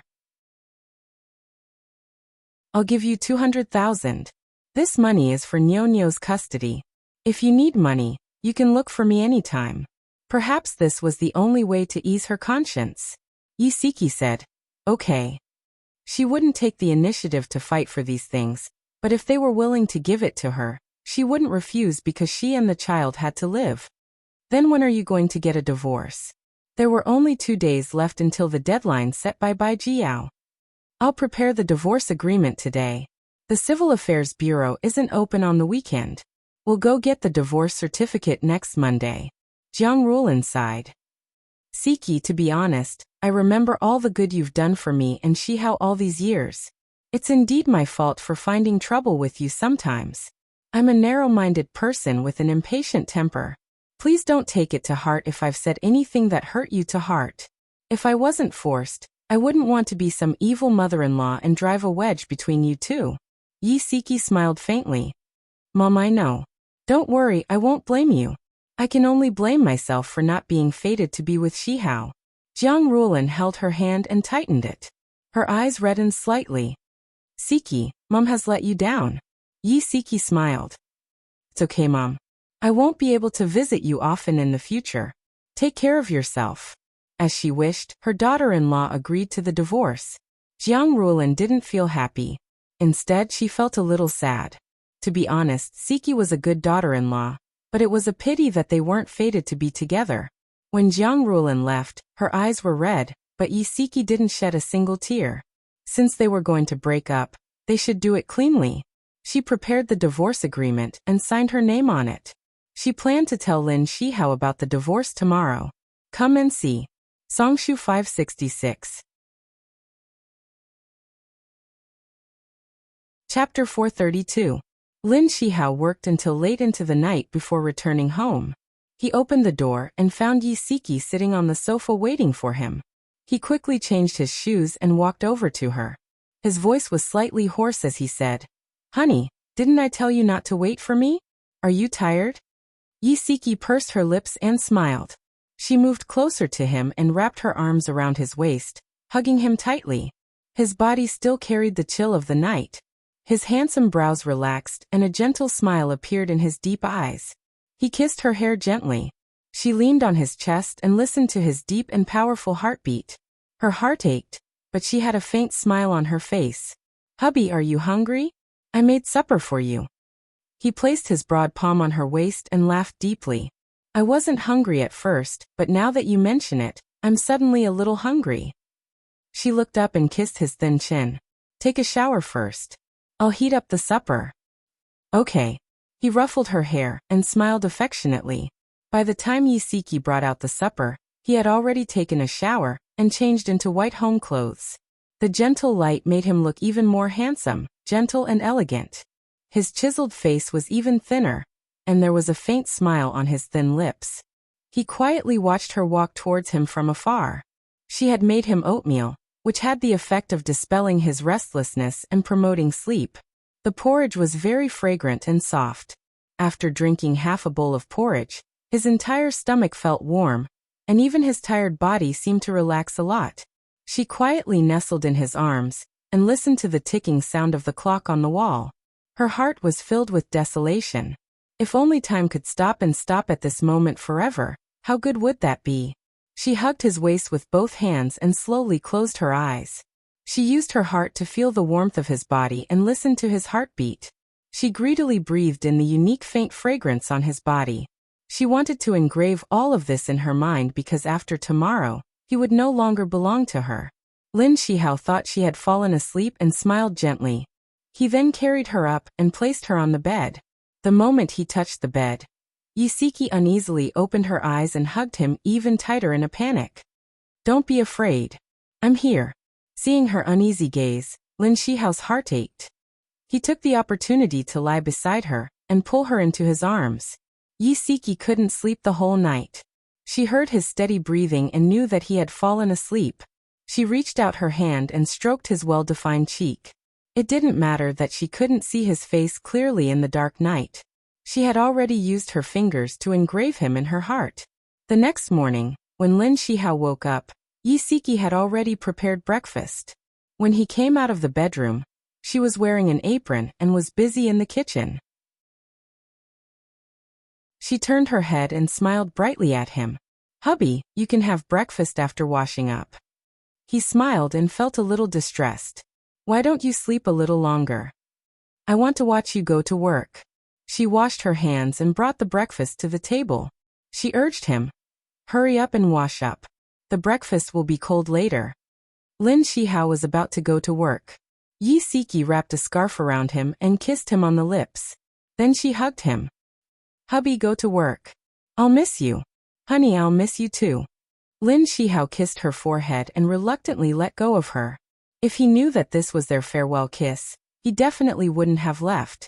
Yisiki stood in the corridor and watched him enter the elevator.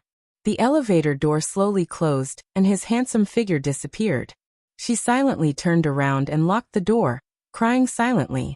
Yesterday afternoon, she had already rented a small 2-bedroom apartment near the company. It cost her half a month's salary. There was a bed, a wardrobe, a washing machine, an air conditioner, and other appliances. She only needed to bring her suitcase in and she could move in. After Nyo finished breakfast, Yisiki squatted in front of her and said softly, Nyo, from today onwards, you and Mommy will move out, okay?" Nyo's beautiful big eyes widened. "Why? Is Daddy coming with us?" "No, it's just the two of us. Daddy will still live here." With every word she said, her heart felt like it was being cut by a knife. Nyo was stunned and suddenly burst into tears. "Mommy, why are you two living separately? Are you getting a divorce? Is it because Grandma doesn't like me, so she wants you to divorce Daddy?" Yisiki's heart ached. She hugged her daughter tightly. Nyo, Daddy and Mommy are divorcing not because Grandma doesn't like you." "Why? Why are you getting a divorce?" "I don't want you to get a divorce. Mommy, don't divorce, okay?" Nyo Nyo cried and looked up at her pitifully with her big wet eyes. She kept begging her. Mommy, don't divorce. Nyo Nyo, listen to Mommy. Yi Siki held her daughter's tear-stained face and coaxed her gently. Even if Daddy and Mommy divorce, you're still our Xiao Bao. We'll still love you like before. You can come back to see Daddy often. No, I don't want to. I don't want you two to be separated. Nyo Nyo cried until she was out of breath. Her little face was red and her little chest was heaving violently. Her heartbroken look made Yi Siki's heart ache to the extreme. Yi Siki hugged her daughter and coaxed her. She tried to persuade her, but she couldn't persuade her to accept reality. Time passed, and the people from the moving company would soon come to help her move the luggage. However, Nyo Nyo was still throwing a tantrum in her arms and refused to leave. Yi Siki had no choice but to harden her heart. She held her daughter's tender shoulders and said in a hoarse voice, Nyo Nyo, if you don't want to leave with Mommy, then stay here with Daddy. Her daughter had been closer to her since she was young and relied on her more. When she heard her words, she immediately panicked and cried loudly. She hugged her tightly and refused to let go. Nyo Nyo, Mommy also can't bear to leave your Daddy. However, if Mommy continues to be with Daddy, he will become a criminal and even go to jail. Do you want to see Daddy go to jail? Yi Siki felt that she was being extremely cruel to force Nyo Nyo to accept these very realistic things. Nyo Nyo didn't quite understand. Although she didn't know why Daddy would go to jail if her parents were together, she didn't want Daddy to become a criminal. Therefore, she cried bitterly for a long time and made a racket for a long time. In the end, she accepted this reality. When Yi Siki carried her daughter and left the home that they had lived in for 7 years, she and Nyo Nyo both shed tears at the same time. Nyo Nyo's eyes were swollen like walnuts. She leaned on her shoulder and didn't say a word. She just cried silently. The moving company moved their luggage to their new home. Nyo Nyo's new bedroom was much smaller than the previous one. She sat silently on the bed and hugged the teddy bear that Daddy gave her for Christmas. She secretly wiped away her tears. Yi Siki forced herself to stay awake and tidied up their luggage in the living room. She looked up and saw her daughter's thin and small back. Her heart ached. Their divorce was a huge blow to her daughter. She would love her daughter even more in the future and slowly heal the hurt in her heart. A melodious ringtone sounded. It was Xiao Tiansheng. Do you have time? Come out for a cup of coffee? Yi Siki looked up at her daughter and quickly walked into her bedroom. She lowered her voice and said, I'm unpacking my luggage now. I don't have time. Unpacking your luggage? What are you doing? Are you going out to relax again? No. She paused. Nyo Nyo and I moved out. I'm planning to get a divorce. Xiao Tianxing was silent for 2 seconds. Are you serious? She nodded. I've already left the divorce agreement with him. Xiao Tianxing frowned and said in a deep voice, Tell me the address. I'll go to your place. Yi Siki gripped her phone uncomfortably. Why are you coming?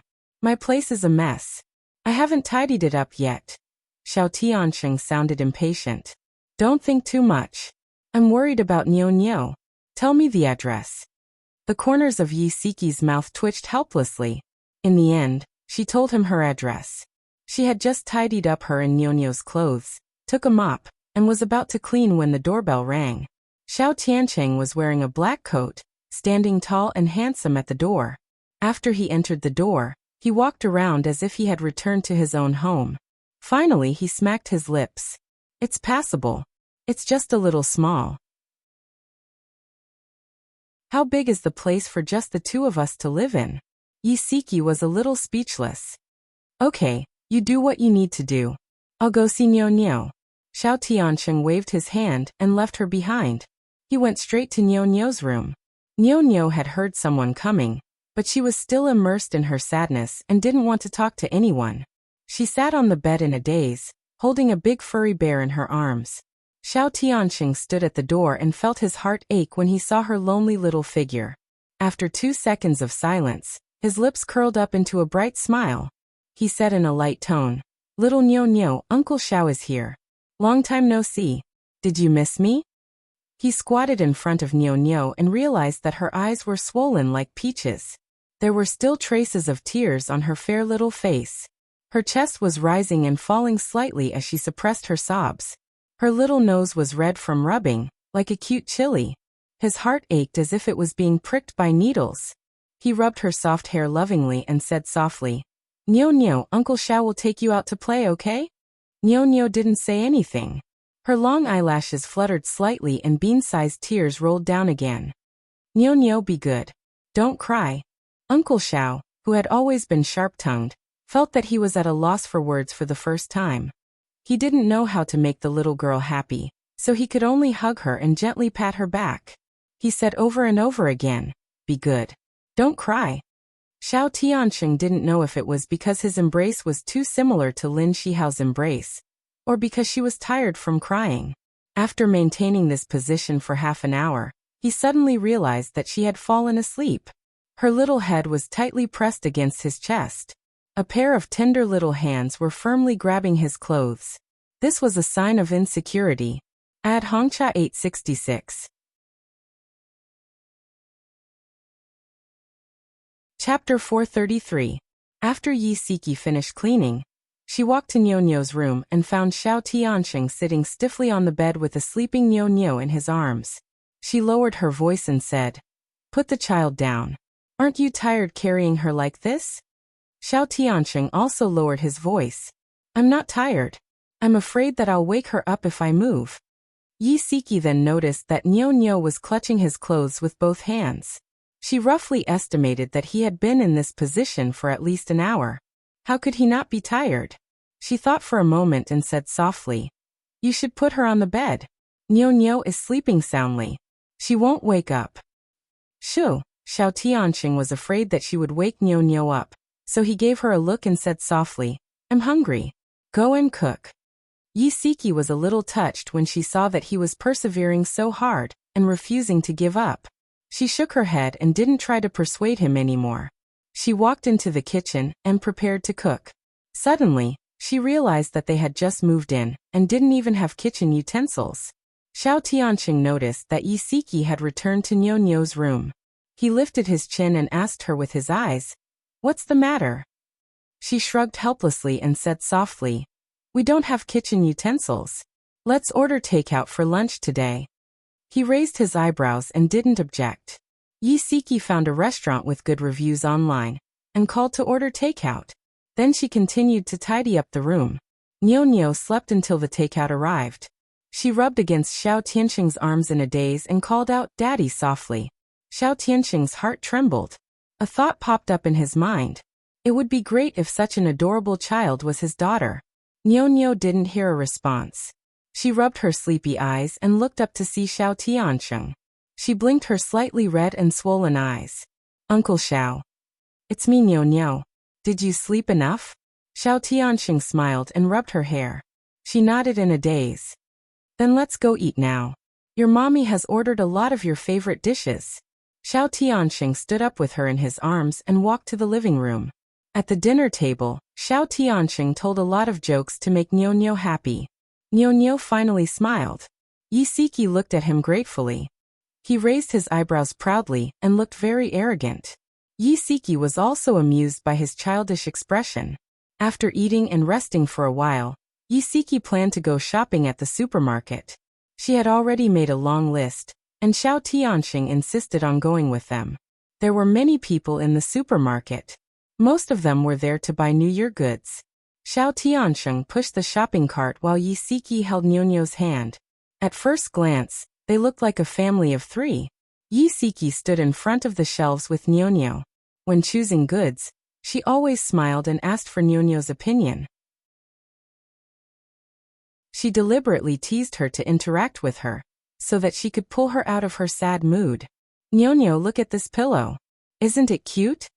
Yi Siki picked up a tanuki pillow and waved her arms with a smile. "Do you like it? If you like it, we'll buy it."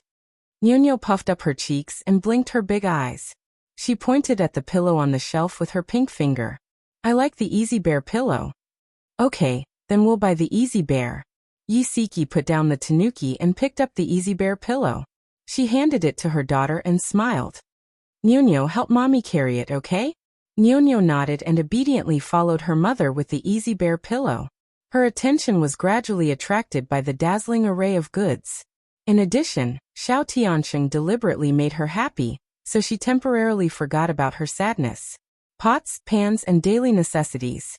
The things they bought almost filled the trunk of Xiao Tianxing's car. He worked hard without complaint, carrying several shopping bags on his shoulders and finally sending the mother and daughter upstairs. After they finished packing, it was already past 5 in the afternoon. Yi Siki smiled at Xiao Tianxing and said, "Thank you for your hard work today. Let me treat you to a meal. I know a good restaurant nearby." Xiao Tianxing shrugged. "Okay, I'm hungry too." After the meal, Yi Siki called the waiter to pay the bill. The waiter looked at Xiao Tianxing and smiled. "Madam, your husband has already paid the bill." Xiao Tianxing's lips curved, but he didn't explain further. "Madam? Sir? What did this have to do with anything?" Yi Siki was both embarrassed and amused. She explained, "You've misunderstood. I'm friends with this gentleman." The waiter quickly apologized. "I'm sorry, I made a mistake. I'm very sorry. It's okay." After the waiter left, Yi Siki complained, "Didn't we agree that it was my treat? Why did you secretly pay the bill?" Xiao Tianxing raised his eyebrows. "I've never let a woman pay the bill." Yi Siki was speechless. "You're such a male chauvinist," he chuckled. "This is called gentlemanly behavior." On the way home, Nyonyo fell asleep in Yi Siki's arms. Xiao Tianxing looked sideways at the mother and daughter and whispered, "It's almost the spring festival. Are you planning to spend it with the child alone?" Yi Siki felt a tinge of bitterness in her heart. She said calmly, "If it's just the two of us, wouldn't it be too lonely? There's no need for a divorced woman to make herself so miserable. I'm planning to bring Nyonyo back to my parents' home for the spring festival. It's just that I haven't thought of how to tell my parents about the divorce. It's better to deal with the pain quickly than to prolong it. It's better to tell them sooner." Xiao Tianxing's deep eyes had a tinge of pity. "They're your parents. I think they'll understand you. I just don't want them to worry about me. Ever since I was young, they've always worried about me. I thought that after getting married, their lives would be easier." Her tone carried a hint of tiredness and sadness. "In our parents' eyes, we'll always be children." Xiao Tianxing chuckled. "Just like you. When you're 60 years old, Nyonyo will already be a parent. In your heart, she'll still be your child, right?" She smiled. "That's true. No matter how old Nyonyo is, in my heart, she'll always be a little girl who needs my protection." He smiled. "If you don't want your parents to worry, then let them know that you're living well. Divorce isn't the end of life. It's the beginning of a new life. Siki, you're a very strong woman. You can do it." Her eyes welled up. I can do it." Xiao Tianxing sent the mother and daughter home. Before he left, he nagged her to lock the door and close the windows. She nodded repeatedly. He was still worried, so he took her phone and set his phone number to 1. Then he returned the phone to her. "I've already set my number to speed dial. If there's anything, feel free to contact me." I know. Hurry home. It's cold and the roads are dark. Drive carefully." He smiled. "If I don't leave, you'll push me out of the door, won't you?" She was embarrassed. "No way. I just don't want to waste any more of your time." His smile widened. He suddenly took a step forward and pulled her into his arms. He hugged her tightly and whispered in her ear, "Take care of yourself and Nyonyo. Good night." Her face was burning hot. She reached out to push him away, but he had already let go of her. He raised his eyebrows and left happily. She was amused and angry at the same time. He finally left. She was the only one left in the empty living room. She glanced at Nyonyo's room and suddenly felt a little sad. She hugged her knees and sat on the sofa in a daze. She didn't know how long she had been sitting there in a daze. Her phone suddenly rang. Her body trembled, and she snapped back to her senses. She glanced at the caller ID and her heart jumped. She pressed the answer button and went back to her bedroom. When Lin Shihao came home from work, he realized that Yi Siki and Nyonyo were gone. Their clothes and daily necessities were also gone. He immediately had a bad feeling. He was so nervous that his heart almost stopped beating. His fingers trembled as he dialed Yi Siki's number. When he heard her familiar voice on the other end of the phone, he gripped the phone tightly and tried to control his emotions. Honey, where did you and Nyonyo go? When are you coming back? Yisiki's eyes glistened with tears. She said slowly. Shihao, I left a divorce agreement on the bedside table on the right. I've already signed it. Take some time tomorrow and we'll go and settle the divorce procedures. Lin Shihao quickly ran to the bedside table and opened the bedside table. Indeed, there was a divorce agreement lying inside. The blood in his body seemed to have stopped flowing. His whole body was icy cold. His chest rose and fell rapidly. He clenched his fists tightly. His deep eyes were surging with shocking anger. I don't agree to the divorce. You promised me that you would stay with me until the end. Yisiki, how dare you lie to me? Yisiki's eyelashes fluttered. Tears rolled down her cheeks. She tried her best to calm her voice. Shihao, I'm sorry. I can't take it anymore. Bai Meiwei's child is almost 6 months old. I can't accept another woman's child calling you daddy. So, let's get a divorce. Her words were like a basin of cold water that instantly extinguished his burning anger. He took 2 steps back and slammed heavily against the wall. His back was almost numb from the pain. She had once said that if Bai Meiwei insisted on giving birth to the child, she would leave with Nyonyo. She wasn't just saying it. She really couldn't accept it. Yet he was forcing her to accept this reality. Was he too cruel? There was dead silence on the phone. Yisiki started to feel uneasy. She softly called out his name. Shihao. Lin Shihao felt as if someone had opened a big hole in his chest. The cold wind blew into his chest, causing him to shiver from the cold. He gritted his teeth hard and said in a low and hoarse voice, I won't agree to the divorce. I won't agree to it even if I die. Yisiki bit her lip and held back her sobs. She slowly said, Lin Shihao, let me go. Don't make me hate you. Lin Shihao's eyes were red. He stared fixedly at their wedding photo on the wall and said slowly, then hate me. Even if she hated him, he didn't want to let her go. She was his wife. She would be his forever. Attention Hongcha 866.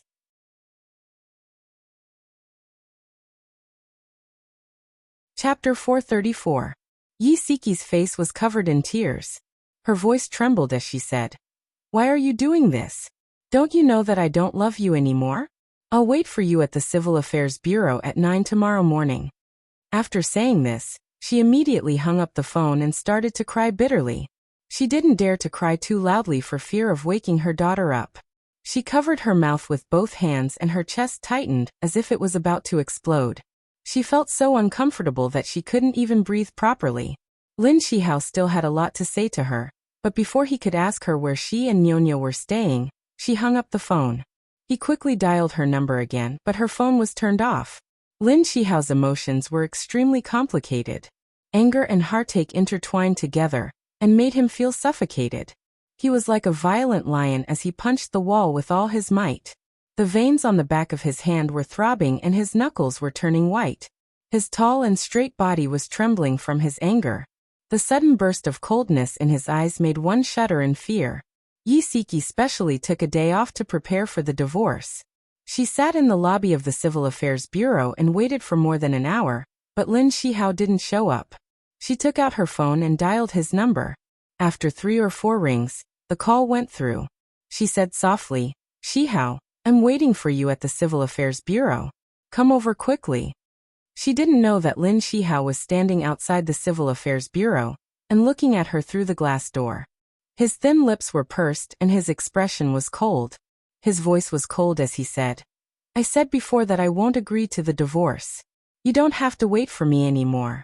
No matter how long you wait, I won't appear. She frowned. Shihao, don't be like this. Beep beep. He had already hung up the phone. Yisiki sat there in a daze. She held the phone in her hand and her heart was in a mess. He knew that the marriage couldn't be maintained, so why did he persist? Wasn't he afraid that his reputation would be ruined? She sat there in a daze and didn't know what to do. Although she hadn't gotten the divorce certificate yet, she should tell Bai Jiao that they were about to divorce so that he would give up the idea of suing Lin Shihao. Thinking of this, she immediately called Bai Jiao. Dean Bai, Let me tell you, Shihao and I have decided to divorce. We are going through the divorce procedures. I understand. I'll deal with it. Mrs. Lin, I'm very sorry that things have come to this. Yisiki smirked and said calmly, I'm no longer Mrs. Lin. Your daughter will become the new Mrs. Lin. Bai Jiao paused. I'm sorry. Her tone was very calm. There's no need to apologize. I just hope that you will keep your promise and not embarrass him anymore. I will. Lin Shihao stood outside the glass door and stared at her back. He saw her sitting there in a daze for a long time. He saw her making a call. He saw her putting her phone away and picking up her handbag to leave. He quickly hid behind the stone pillar. She walked to the side of the road and hailed a taxi. He quickly ran to his car and got in. His eyes followed the taxi closely. Yisiki's original plan was to go through the divorce procedures in the morning, and then take Nyonyo back to her parents' home to tell them about her divorce. Now that the divorce had not been finalized and she didn't want to waste this day of vacation, she decided to take the child back to her parents' home. The taxi drove her directly into the neighborhood and stopped under the building where she lived. Thank you, sir. Yisiki took the change from the driver and turned to go upstairs. She didn't notice Lin Shihao's car following her into the neighborhood. Yisiki opened the door and saw Nyonyo hugging the stuffed bear and watching cartoons on the sofa. She smiled. Nyonyo, we're going to Grandma's house today. Hurry up and get changed. Nyonyo replied with an oh. She put the stuffed bear on the sofa and went back to her room to get changed. At this moment, the doorbell rang. Yisiki looked through the peephole and her heart tightened. It was Lin Shihao. How did he find this place? Honey, open the door. I know you're inside. When Lin Shihao walked into the corridor, he realized that the elevator had already gone up and stopped on the 5th floor. He guessed that Siki lived on the 5th floor. There were 2 families living on the 5th floor. He had already knocked on the door of the opposite house. There was an old lady living inside, so he concluded that Siki lived in this house. Yisiki gritted her teeth. She decided to pretend that there was no one in the house and refused to open the door for him. Lin Shihao's heart was burning with anger. He was too lazy to press the doorbell. He knocked on the door loudly and shouted, Yisiki, if you don't open the door for me, I'll keep knocking. Yisiki covered her ears with both hands and thought to herself, I didn't hear anything. I didn't hear anything. Mommy, is Daddy knocking on the door? Nyonyo came out after changing her clothes. When she heard the knocking, a surprised smile immediately appeared on her little face. Yisiki's expression was very ugly. She shook her head and said, No, Nyonyo, you heard wrong. Just as she finished speaking, Lin Shihao shouted again, Yisiki, open the door for me. Nyonyo pouted and said, It's obviously Daddy's voice. Mommy, why don't you open the door for Daddy? Yisiki was very helpless. She didn't know how to answer her. Nyonyo, you're inside, right? Daddy is here. Good girl, hurry up and open the door for Daddy. Since one path didn't work, Lin Shihao tried another. Daddy, I'm here. I'll open the door for you right away. Nyonyo ran to the door excitedly.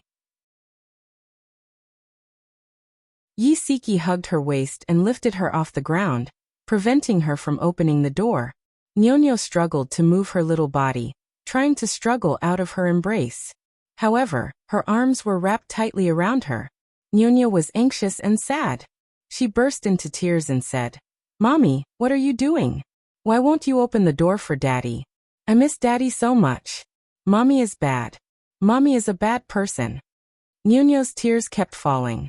She wiped the tears on her face with the back of her soft hand, looking very pitiful. Yisiki's heart ached. The man outside was still shouting and yelling for her to open the door. She was annoyed and confused. In the end, she compromised with the father and daughter pair and opened the door with Nyonyo in her arms. As soon as the door opened, Nyonyo immediately stretched out her arms towards Lin Shihao and cried, Daddy, I missed you so much. Lin Shihao didn't allow any explanation and snatched Nyonyo from Yisiki's arms. He hugged her tightly and kissed her cheek. Nyonyo, be good. Daddy is here. Daddy missed you too. Nyonyo lay in his arms and cried sadly. She sobbed and said, Daddy, don't divorce, okay? I don't want to be separated from you. We won't divorce. Daddy and Mommy will never divorce. Be good, Nyonyo. Don't cry anymore. You're making Daddy's heart ache. Lin Shihao carried his daughter to the living room and coaxed her gently. Yi Siki closed the door. With her back facing the father and daughter pair, she secretly wiped away the tears at the corners of her eyes. Lin Shihao hugged his daughter and comforted her patiently. After making his daughter happy, he kissed her cheek and said gently, Nyonyo, Daddy and Mommy have something to talk about. Go back to your room and do your homework first, okay? Okay, she smiled sweetly and kissed him back on the cheek. She jumped out of his arms and onto the floor and walked towards her room. Lin Shihao smiled as he watched her petite figure disappear into the distance. After walking for some distance, she suddenly turned around and stared at Yi Siki with her big beautiful eyes. She puffed up her cheeks and said angrily, Mommy, you can't chase Daddy out when I'm not paying attention. Yi Siki pursed her lips helplessly. I know. I won't. She grinned and smiled brightly. Then I'm relieved. I'm going back to my room. Seeing her skipping back to her room, Yi Siki and Lin Shihao felt very sad. 2 days ago, their daughter was still Wu Yu's carefree little girl. But now she was so sensible that it made their heart ache. Yi Siki poured a cup of tea and placed it in front of Lin Shihao. Then, she sat across from him and pursed her lips, remaining silent. Lin Shihao's deep gaze fell on her body. He hadn't seen her for a day, but it felt like he hadn't seen her for a year. He missed her so much that his heart ached. Last night, he lay alone on the large bed that belonged to them and couldn't sleep the entire night. He hugged her pillow in his arms and it emitted a faint lemon scent. It was the scent of the shampoo they were used to using. There was also a faint scent of her on the quilt. He was surrounded by her scent, and his longing for her didn't lessen at all. Instead, he missed her even more. His burning gaze made her feel uncomfortable.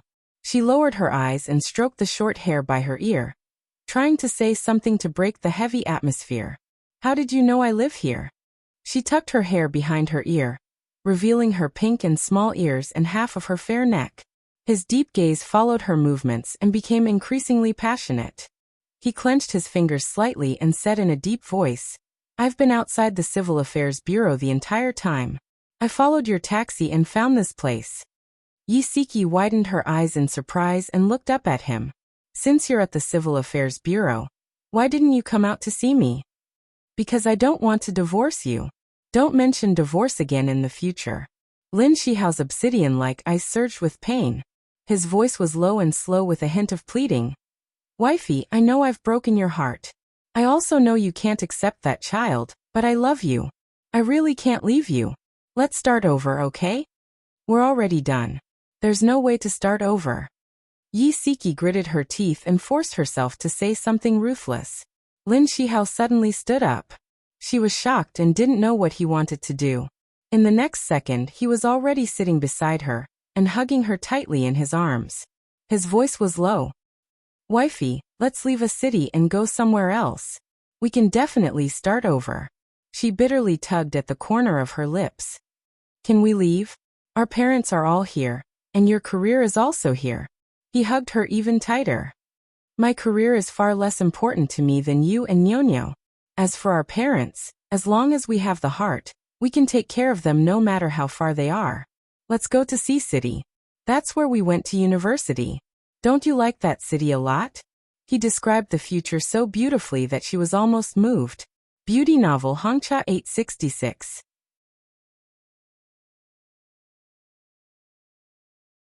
Chapter 435. He described the future to be so beautiful that she was almost moved. However, reality was reality. The difficulties in front of them were like an abyss. If they weren't careful, they would fall to the bottom, and not even their bones would be left. She didn't want him to be punished by the law, nor did she want him to lose his reputation. She didn't even want to tell him the real reason for the divorce, because she didn't want to hurt his pride. She leaned into his embrace and listened to his strong heartbeat. She slowly closed her eyes and said softly, We can't go back. No matter where we go, we can't go back to the past. We haven't tried yet. How do you know we can't? Wife, give our feelings one more chance. His arm tightened around her waist. I'm sorry. I have no choice. She bit her lip and said slowly, I don't love you anymore. You're lying. You clearly love me. You want to force me to divorce, so you're saying that on purpose. Lin Shihao suddenly held her shoulders and stared at her with his sharp eyes. I'm not lying. I'm telling the truth. I don't love you anymore. His eyes suddenly changed. Shock, pain like a sudden storm, shrouded him heavily. She looked at his sorrowful expression and her chest felt uncomfortable, but she calmly met his gaze. He slowly let go of her shoulders and leaned heavily against the sofa. He didn't speak for a long time. Shihao, let's let go of each other. She wanted to touch his cold face with her fingers, but she restrained herself. You want to leave me that badly? His eyes were as dark as the sea and filled with pain. Yes. That simple and powerful word was like a sharp knife that stabbed into his heart. His face was ashen and his entire body emitted a cold and furious aura. He stared into her eyes and said word by word, If you want me to let go, I'll have to die. He angrily slammed the door and left. If he stayed for a second longer, he might not be able to control himself and hurt her. Like a wild beast, he suddenly left. The door closed with a bang. She suddenly trembled. Her hands covered her cheeks, allowing her tears to flow through the gaps between her fingers. Nyo came out of the room and found out that Daddy had left. She cried and made a fuss. Yi Siki lied to her, saying that she and Lin Shihao would not divorce, and that they were only living separately temporarily. It was not easy to make her daughter happy. According to the original plan, Yi Siki brought her daughter back to her parents' home. After sending her daughter away, she confessed to her parents about the impending divorce. Zhou Rongfang and Yi Weiliang were both shocked and upset. Zhou Rongfang advised her, Siki, think about it again.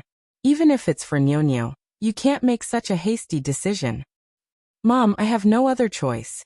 If I don't get a divorce, Bai Jiao will sue Shihao in court. I really can't watch him go to jail and be ridiculed by others. Despair raged between her eyebrows.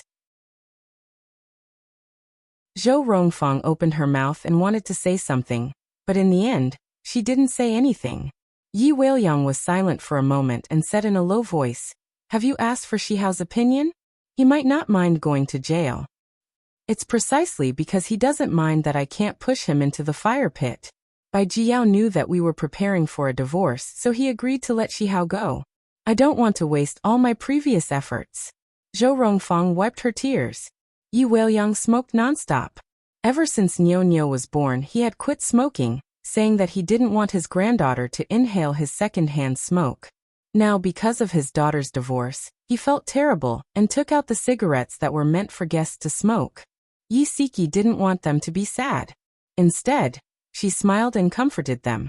She snatched the cigarette from Yi Weiliang's hand and threw it into the trash can. She said, Dad, Mom, don't worry about me. I have a job now and a daughter. It's pretty good, really. Zhou Rongfang wiped her tears and forced herself to stop crying so that her daughter could be at ease. Yi Weiliang no longer pulled a long face and changed the topic. Siki, it's going to be the new year in a few days. You and Nyo shouldn't stay outside. Just move back in.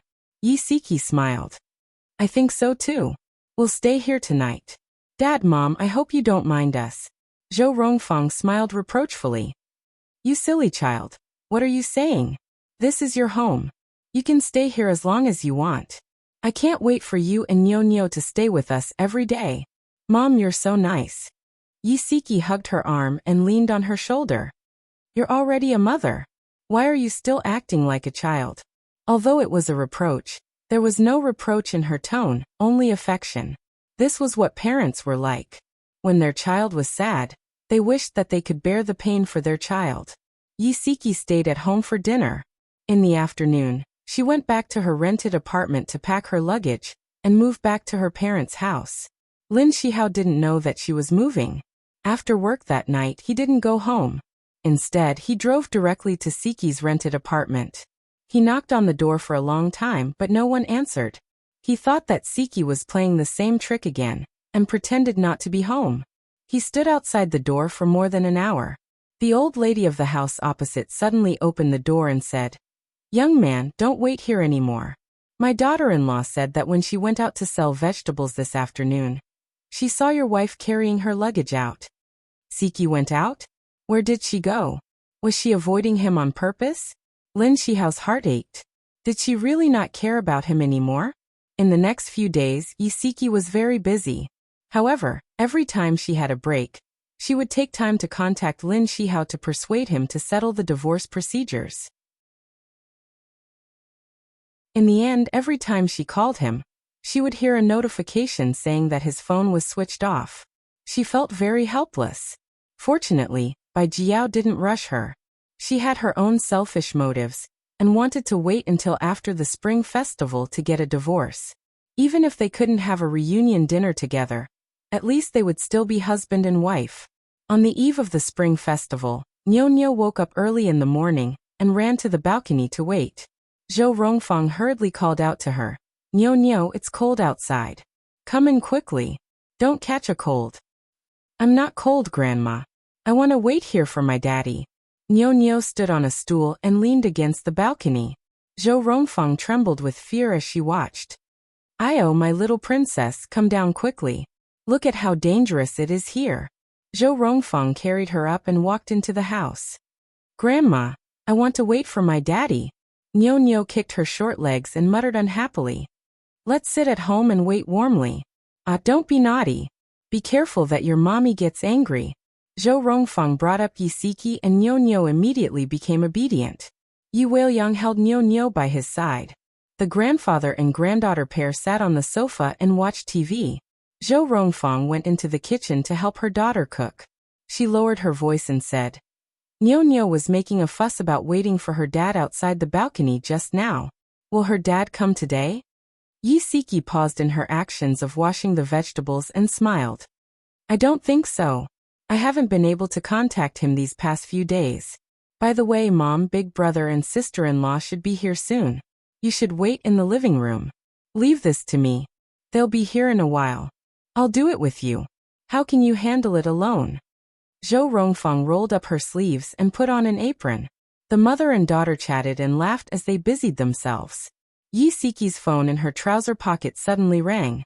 She quickly wiped her hands and took out her phone. She didn't expect Jiang Ruolin to call. Pressing the answer button, Siki felt a little awkward. She didn't know how to address her. Just as she was hesitating, Jiang Ruolin's urgent voice came through. Siki, come to the hospital quickly. Shihao has fallen ill. Siki's heart skipped a beat. She tried her best to sound calm. How did he fall ill? Jiang Ruolin sighed. I don't know what's gotten into him recently. He works from morning to night every day and refuses to eat. Even if his body is made of iron, it can't take it. Today the hospital called and said that he fainted in the office. Siki's face turned pale. He worked so hard. Did he want to die? He woke up in the afternoon but still refused to eat. We had no choice but to give him an 4-drip. Jiang Ruolin paused and said, Siki, I think you're the only one who can persuade him now. Her heart ached, but she didn't agree.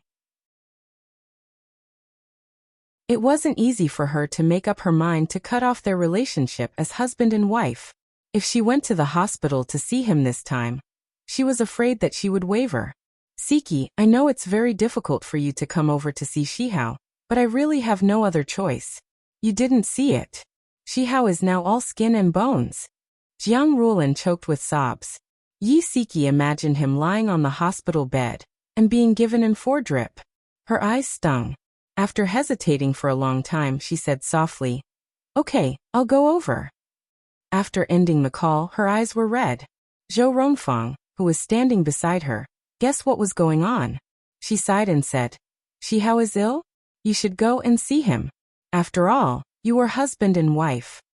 Mom, I'll go then. Don't tell Niu. Siki took off her apron. Okay, go quickly. Zhou Rongfang waved her hand. When Siki walked to the door, she suddenly called out, Siki, wait. Mom, what's wrong? The chicken soup is ready. Give Shihao a bowl. Zhou Rongfang quickly took out a thermos and washed it. Then, she filled it with chicken soup, closed the lid, and handed it to Siki. Go. The hospital was very deserted. Most of the medical staff had gone home for the new year, leaving only a few staff members on duty. Yi Siki carried the thermos and walked down the empty corridor. Her heart was slightly bleak. Standing at the door of Lin Shihao's ward, she saw Bai Meiwei sitting by his bed, holding a bowl of millet porridge in her hand. She gently urged him to eat. His eyes were closed, as if he was asleep. Yi Siki really wanted to leave, but she couldn't bear to. She saw that Lin Shihao had a tube in the back of his hand. His face was pale, and there was stubble on his chin. He looked extremely haggard. She pursed her lips and deliberately walked into the ward with heavy footsteps. Bai Meiwei turned around. When she saw that it was her expression turned a little ugly. She supported her slightly protruding belly and stood up. She said to the man lying on the hospital bed, "Shihao, Miss Yi has come to see you. Come and see." Songshu 566.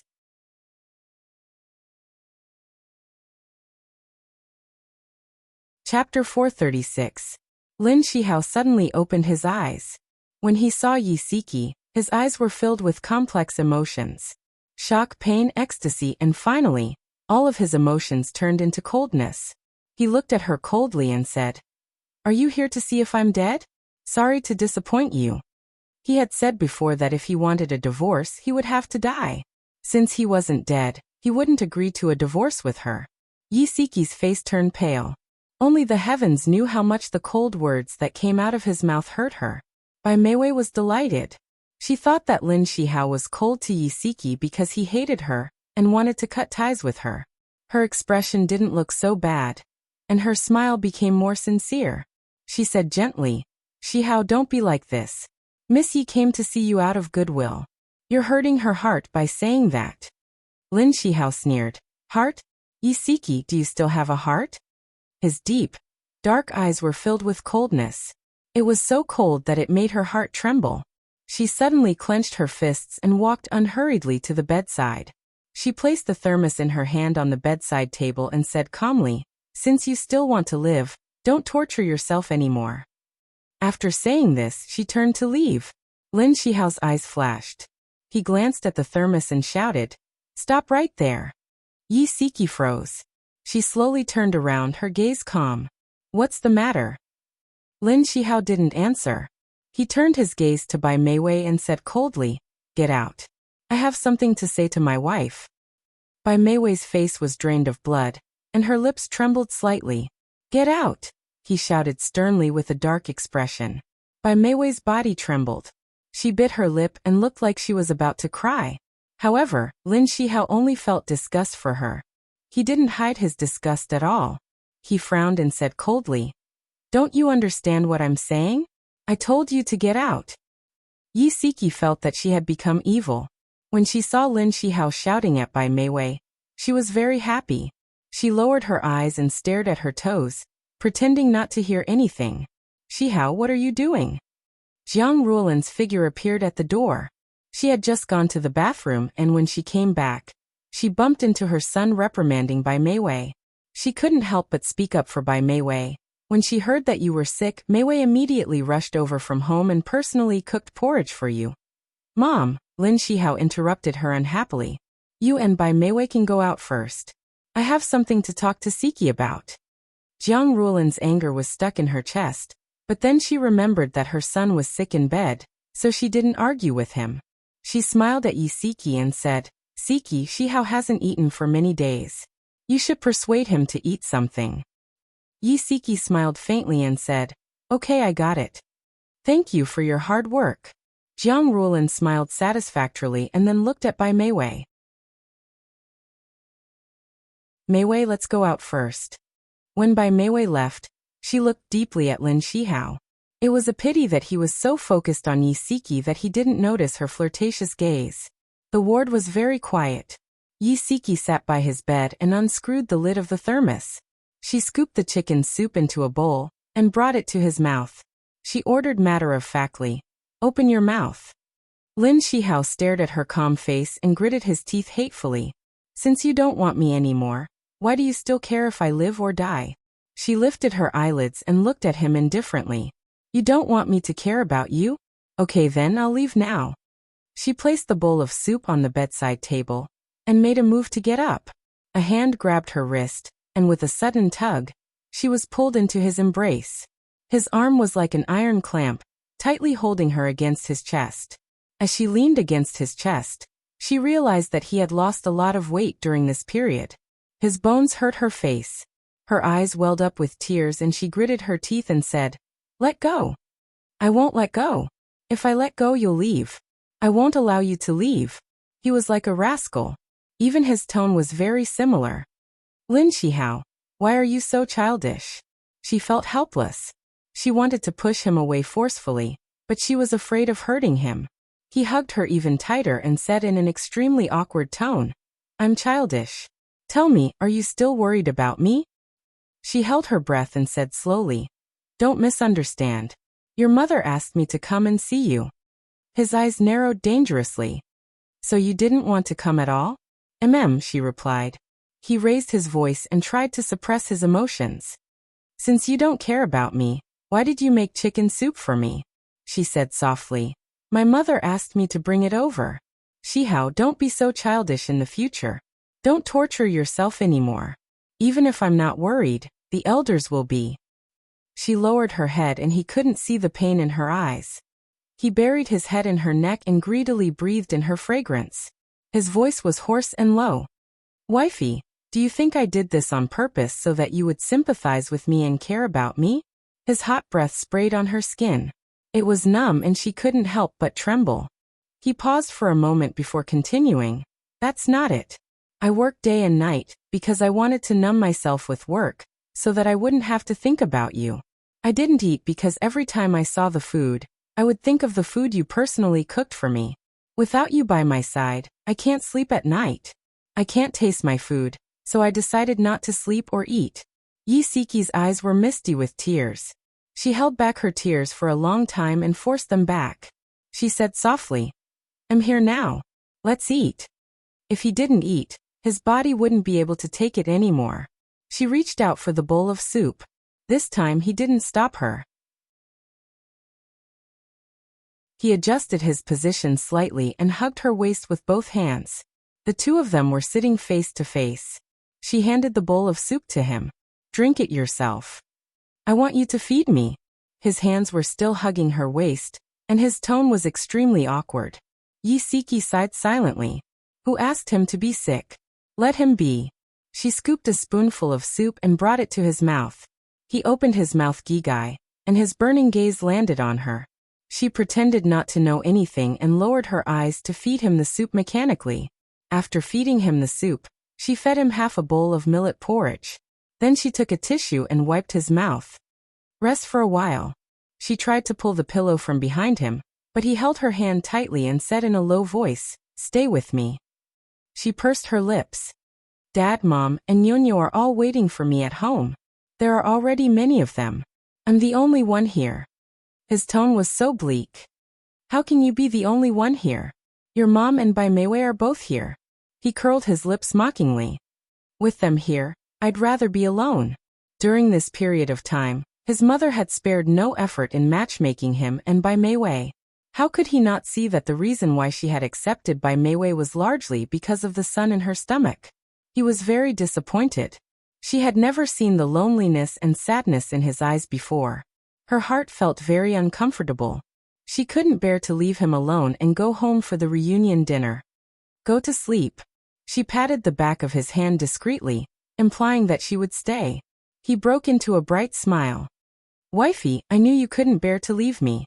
She snorted in annoyance. "Go to sleep, or I'll leave." Okay. I'll sleep right away. Don't leave." He held her hand tightly, and lay down on the bed obediently. He was indeed exhausted. Once he relaxed, he fell asleep as soon as he closed his eyes. Yi Siki sat by the bed and looked at his sleeping face. She smiled bitterly. Her slender fingers gently stroked his brows as she whispered, "Hubby, I missed you so much." When Lin Shihao woke up, it was already evening. Her hand was still in his. He turned his head and saw Yi Siki glaring at him impatiently. "You're finally awake. Let go of my hand." This man was afraid that she would run away.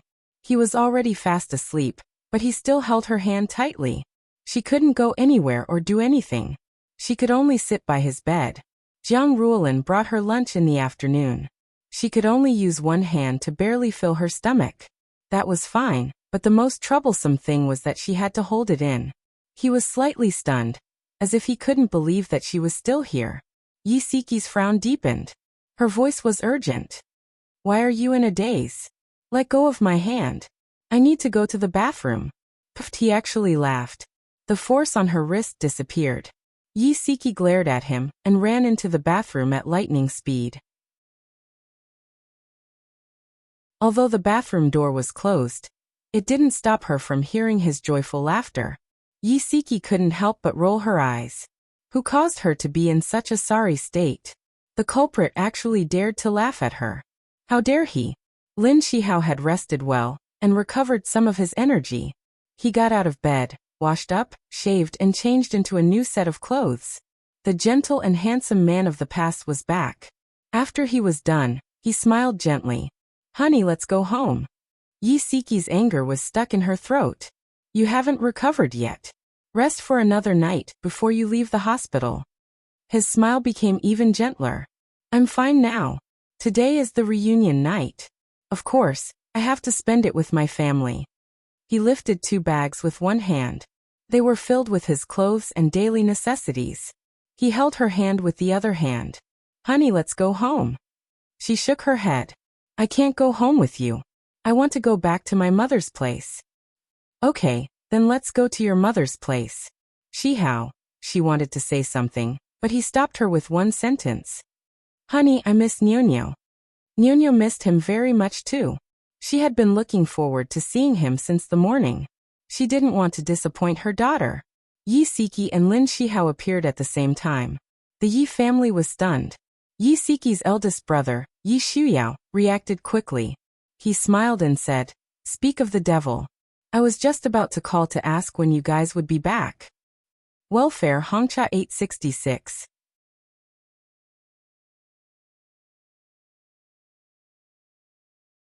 Chapter 437. Lin Shihao greeted his family members with a smile. His brother and sister-in-law all smiled in response. Yi Weiliang gave him face and invited him to sit down with a smile. Nyonyo pounced on him and hugged his leg affectionately. Zhou Rongfang heard the noise and came out of the kitchen with an apron. She smiled and said, Shihao, you're here. Sit down and rest. Dinner will be ready soon. Siki, come and help me in the kitchen. Yi-Siki sighed and quickly walked into the kitchen. As Zhou Rongfang busied herself, she lowered her voice and asked, How is he? He's fine now. That's good. Nyonyo and Yi Shuyao's son, Tong Tong, had a good relationship. The 2 children sat next to each other and would whisper and laugh from time to time. Even the atmosphere at the dinner table became lively. Everyone in the Yi family knew about Lin Shihao and Yi-Siki's divorce, but no one mentioned it. They only talked about happy things. After dinner, everyone gathered to watch the New Year's gala. It was very lively. Lin Shihao's cell phone suddenly rang. He glanced at the caller ID and walked out to the balcony to answer the call. Mom, have you eaten? You still know that I'm your mother. Jiang Ruolin was very angry. Since you've been discharged, why didn't you go home? Why did you go to someone else's house for the new year and leave me alone at home? What's going on? Lin Shihao frowned. Mom, what do you mean by someone else's house? I'm at my in-laws' house. We used to spend the new year with you. This is the first time I'm spending the new year with my in-laws. Why are you jealous? I'm not jealous. I'm angry. Since you're divorced, you should break up cleanly. Otherwise, if the Bai family finds out, who knows what trouble they'll cause.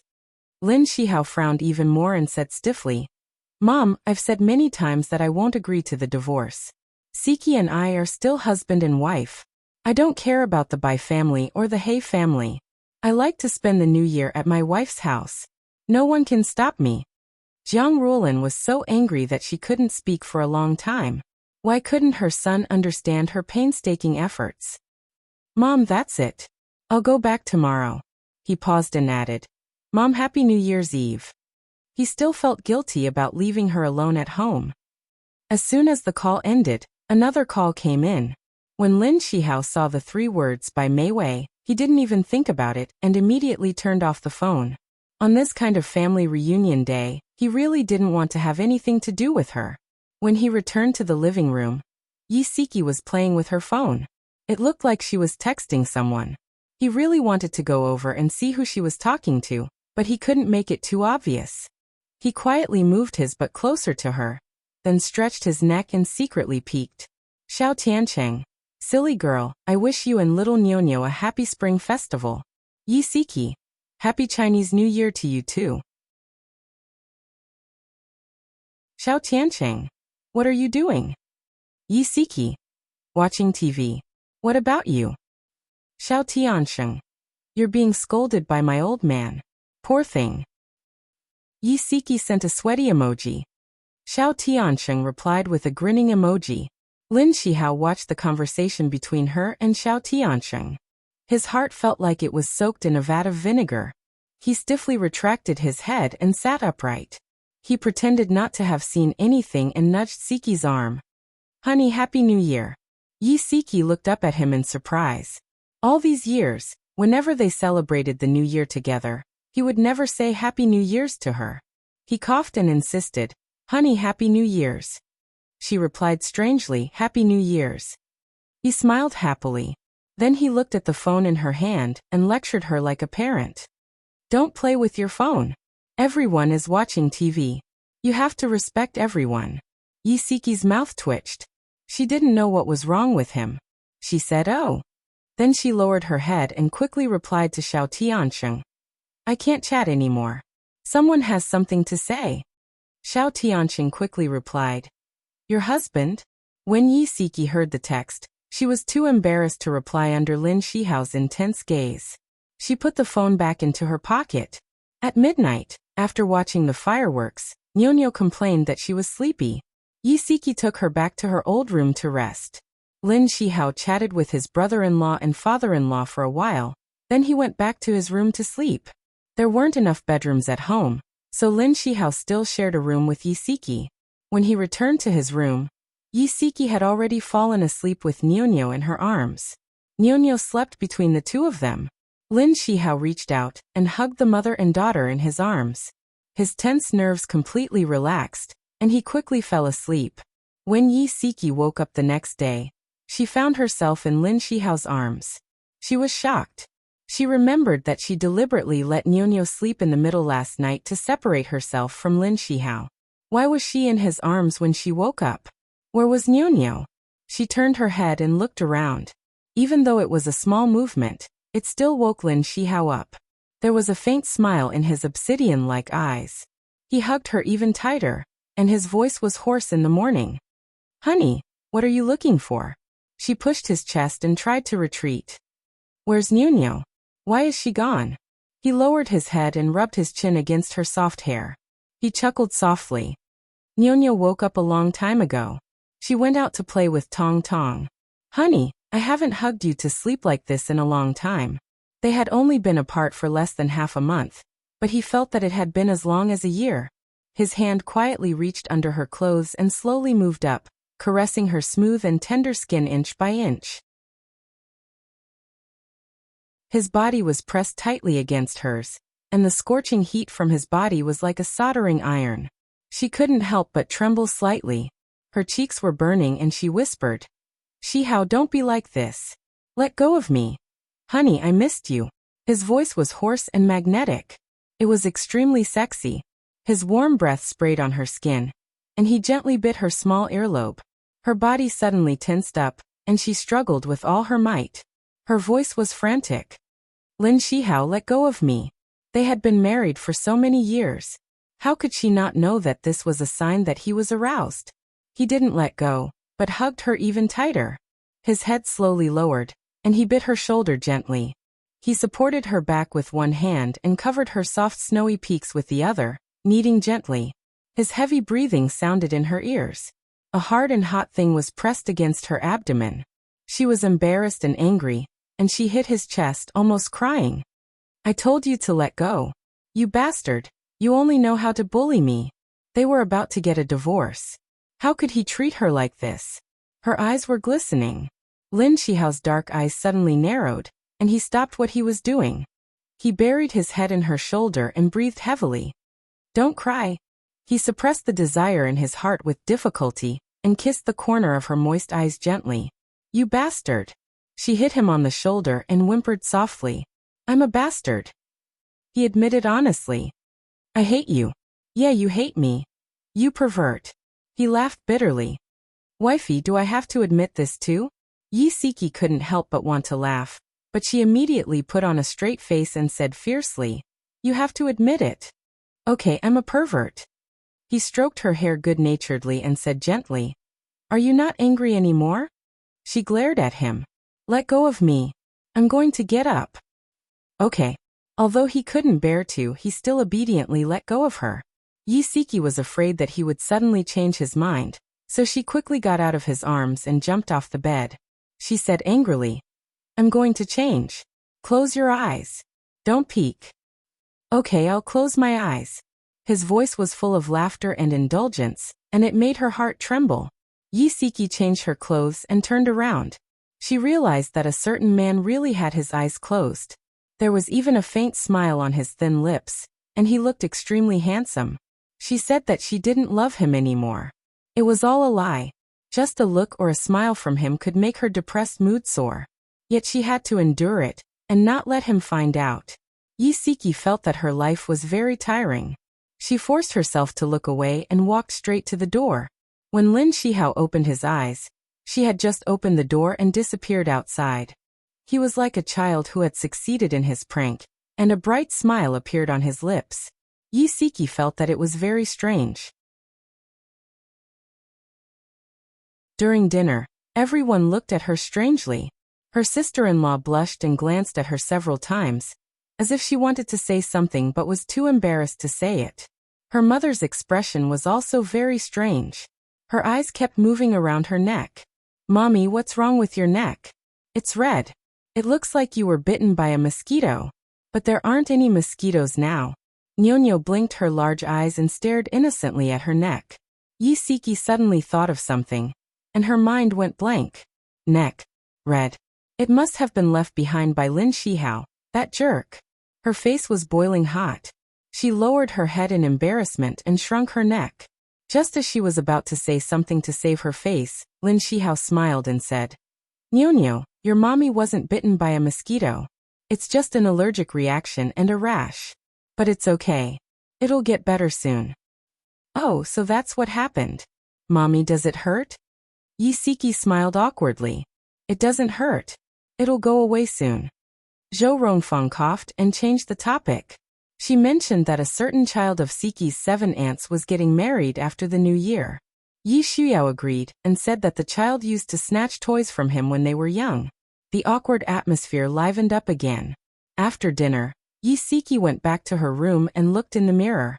She realized that there was a hickey on the right side of her neck. Because it was closer to the back, she didn't notice it when she was changing her clothes. She found a scarf and tied it around her neck to cover the hickey. Just as she was about to leave the room, Lin Shihao pushed the door open and came in. Seeing that she was wearing a scarf, his lips curled into a meaningful smile. Yi Siki's face was fierce. You did it on purpose. He laughed softly and admitted readily, I did it on purpose. He wanted to use this method to tell her family that he loved her very much, and that they were still husband and wife. Welfare Xingwu 799.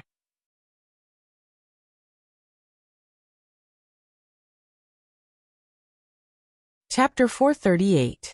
During the Spring Festival, Lin Shihao spent almost all of his time at the Yi residence. He claimed that he was there to accompany his daughter, but in reality, he was trying to get his wife back. Yi Weiliang and Zhou Rongfang knew that they were about to get a divorce, but they were still pestering them. At first, they were a little unhappy, but when they saw how happy Lin Shihao and Nyonyo were, they didn't say anything. As for Yi Siki, she could tolerate him wandering around in front of her during the day, but every night, he would squeeze into the same bed with her, which made her tremble with fear. She was afraid that she wouldn't be able to control herself and would be seduced by him, and something would go wrong. Fortunately, the holidays weren't long. After a week, Lin Shihao went back to work at the hospital, and Yi Siki moved back to the apartment he rented with Nyonyo. When Lin Shihao got off work at night and returned to his empty home, there was no one to smile at him and say, Honey, you're back. No one to bring him a hot meal, and no one to laugh and talk about the interesting things of the day. He sat alone on the sofa and turned on the lights in the room. The volume of the TV was very loud, and he wanted to drive away the loneliness in his heart, but his heart was still empty. Suddenly the doorbell rang. He was shocked. Thinking that Siki had returned, he quickly walked to the door and looked through the peephole. His brows furrowed tightly. Jiang Ruolin and Bai Meiwei were standing at the door with 2 large suitcases by their feet. Lin Shihao opened the door. Mom, it's so late. Why are you here? I wanted to come over during the day, but you weren't home during the day. Jiang Ruolin pulled the 2 suitcases in front of him and said bluntly, Shihao, help us bring the suitcases in. Then, without waiting for Lin Shihao's reaction, she pulled Bai Meiwei's hand and led her into the room. Lin Shihao didn't care about the suitcases. The door was open, and he strode past them to block their way. He looked unhappy. Mom, what are you doing? Jiang Ruolin looked at him calmly. You're a big man. How can you live without someone to take care of you? From today onwards, Meiwei and I will move in and take care of your daily needs. Lin Shihao frowned and the veins on his forehead throbbed. He suppressed his anger and said, Mom, is it appropriate for you to let an outsider move into our house? Bai Meiwei's face paled and she subconsciously tightened her grip on Jiang Ruolin's hand. Jiang Ruolin patted the back of her hand comfortingly and glared angrily at Lin Shihao. How is Meiwei an outsider? She's now my future daughter-in-law and your son's mother. She can't work in the hospital in her current state, so I asked her to move in and take care of her. Lin Shihao's entire body suddenly exploded with cold anger. He suppressed his anger and shouted at her. Mom, get this straight. Siki and I haven't divorced yet. Siki is your daughter-in-law. How can there be a mother-in-law like you? Don't go overboard. Jiang Ruolin said angrily. I'm going overboard? Who am I doing this for? It's all because of you. Lin Shihao clenched his fists and the veins on his forehead throbbed. If you're really doing this for my sake, then don't interfere with my matters with Siki. You're my son. What's wrong with me interfering with your matters? Jiang Ruolin said angrily. Meiwei and I are moving here anyway. If you don't help me carry my luggage, fine, it's fine. I'll carry it myself. Bai Meiwei's face paled and she forced a smile. Auntie Jiang, since Shihao doesn't welcome us, let's leave. Since you're already here, there's no reason for you to leave.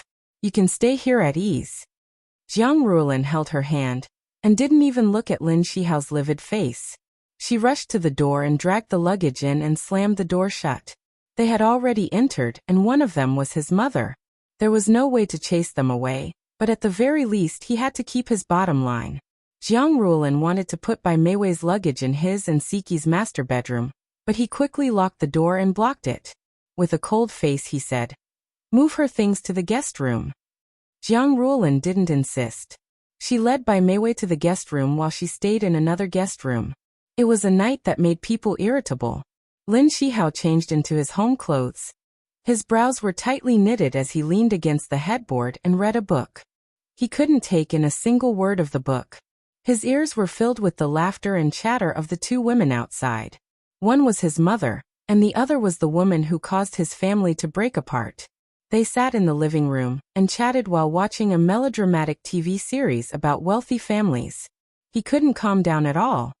He simply threw the book on the bedside table and closed his eyes to rest. However, he couldn't sleep and his mind was in a mess. He picked up his phone and sent a message to Yi Siki. After editing a few messages, he felt unsatisfied and deleted them. Finally, he sent a few simple words. Honey, is Nyonyo asleep? When Yi Siki saw this message, she didn't intend to reply. However, he didn't ask her how she was but asked about their daughter instead. It seemed like there was no reason not to reply to him. She hesitated for a moment before replying. She's already asleep. Lin Shihao held his phone and waited for her reply. After waiting for a few minutes, he still didn't get a reply. He was very depressed. Suddenly his phone beeped and he quickly opened the message. Even though it was a simple message, he was so happy that the corners of his mouth curled up. He quickly sent another message. Did Nyonyo miss me today? Yi Siki was a little annoyed. This man must be doing this on purpose. She replied slowly. How would I know? I'm going to sleep. I'm ignoring you. When Lin Shihao saw this message, his deep eyes were full of smiles. He could imagine her glaring at him coquettishly. Her tone was clearly angry, but in his eyes, it became coquettish words. He chuckled softly and replied, Go to sleep. Cover yourself with the blanket. It's best if you can dream of me. As expected, she didn't reply to him. Although he felt a little disappointed, his heart was still overflowing with warmth. She wasn't like what she said. She didn't love him anymore. She still cared about him. He was going to pursue her relentlessly. The next morning, Lin Shihao washed up and changed his clothes. When he came out of the bedroom, he saw a figure busy in the kitchen. He vaguely thought that Siki had returned. His heart tightened, and he almost rushed over. The figure suddenly turned around and smiled gently at him. Shihao, good morning. Take a seat first. Breakfast will be ready soon. So it was Bai Meiwei. Lin Shihao's boiling heart gradually turned cold. He said lightly, I'm not eating. He turned around and locked the bedroom door with the key. His intention was obvious. He didn't want anyone to enter the room. The smile on Bai Meiwei's face froze. He didn't look at her and walked towards the door with his bag in hand. She hurried over and grabbed his arm. He turned around unhappily, his sharp gaze fixed on her hand. She calmly retracted her hand and smiled faintly. Shihao, it's not good for your health to skip breakfast. I've already made breakfast. Eat a little before you leave. He said coldly, no need. I'm not used to other people's cooking. With a bang, the door slammed shut, and his figure disappeared. Bai Meiwei stood there in a daze. After a long time, she smiled darkly. That smile made people shudder. Lin Shihao took the afternoon off. When he opened the door with the key, there was no one in the house. Bai Meiwei and his mother had gone out. It was good that they weren't at home. It would prevent another dispute. He found a suitcase from the closet and stuffed his clothes and daily necessities into it. Then he locked the door and went downstairs with the suitcase. He put the suitcase in the trunk of the car and drove to Yisiki's neighborhood. Xiao Tiansheng held Nyonyo's little hand while Yisiki carried Nyonyo's school bag. The three of them came out of the elevator together. Their laughter echoed in the corridor like a happy family of three. Yisiki took out the key and opened the door. She smiled and said, Thank you for sending us back. Do you want to come in and sit for a while? Xiao Tiansheng glanced at Nyonyo, who was happily running into her room. He raised his eyebrows and said, If you don't mind, I'd like to stay for dinner. Yisiki looked a little embarrassed. That's not very good. They were a man and a woman alone. No matter what, they should avoid arousing suspicion. Xiao Tiansheng looked aggrieved. Why are you so petty? Isn't it just a meal from you? At most, I'll treat you to a meal another day. My servants are on holiday today. No one will cook for me when I get home. He sounded so pitiful that Yisiki couldn't help but sympathize with him. She hesitated for a moment and said, All right then. But I can't promise that it'll be a sumptuous meal. We'll eat whatever is in the fridge. No problem. I'm not picky at all. He grinned and almost patted his chest to make a promise. Yisiki changed her clothes, put on an apron, and went into the kitchen to cook. Xiao Tiansheng leaned against the kitchen door and watched for a while before she chased him away. I'm nervous with you standing here. Go to the living room and watch TV. Xiao Tiansheng laughed. He didn't sit in the living room and watch TV. Instead, he ran to Nyonyo's room and helped her with her homework. Yisiki was busy in the kitchen when the doorbell suddenly rang. She couldn't free her hands to open the door, so she stuck her head out and shouted, Nyonyo, help mommy open the door and see who's here. She didn't expect Xiao Tiansheng to come running out. He walked straight to the door and opened it without looking at who it was. The person outside and the person inside were stunned at the same time. Lin Shihao was wearing a coat and holding a box of cake in his hand. His tall and straight figure stood at the door. His handsome face was expressionless, and his eyes were cold. He said calmly, Mr. Xiao, why are you here? Xiao Tiansheng crossed his arms leisurely and chuckled. I should be the one asking you that. Mr. Lin, why are you here? The two men were equally outstanding. One stood at the door while the other stood outside. One stood proudly while the other was wild and unruly. Neither side gave in to the other and fought with their eyes. Who is it? Yi Siki put the food on a plate, turned off the gas, wiped her hands, and came out of the kitchen. The two men's eyes fell on her at the same time. When she saw the situation clearly, she felt like she was struck by lightning. Welfare Hongcha 866.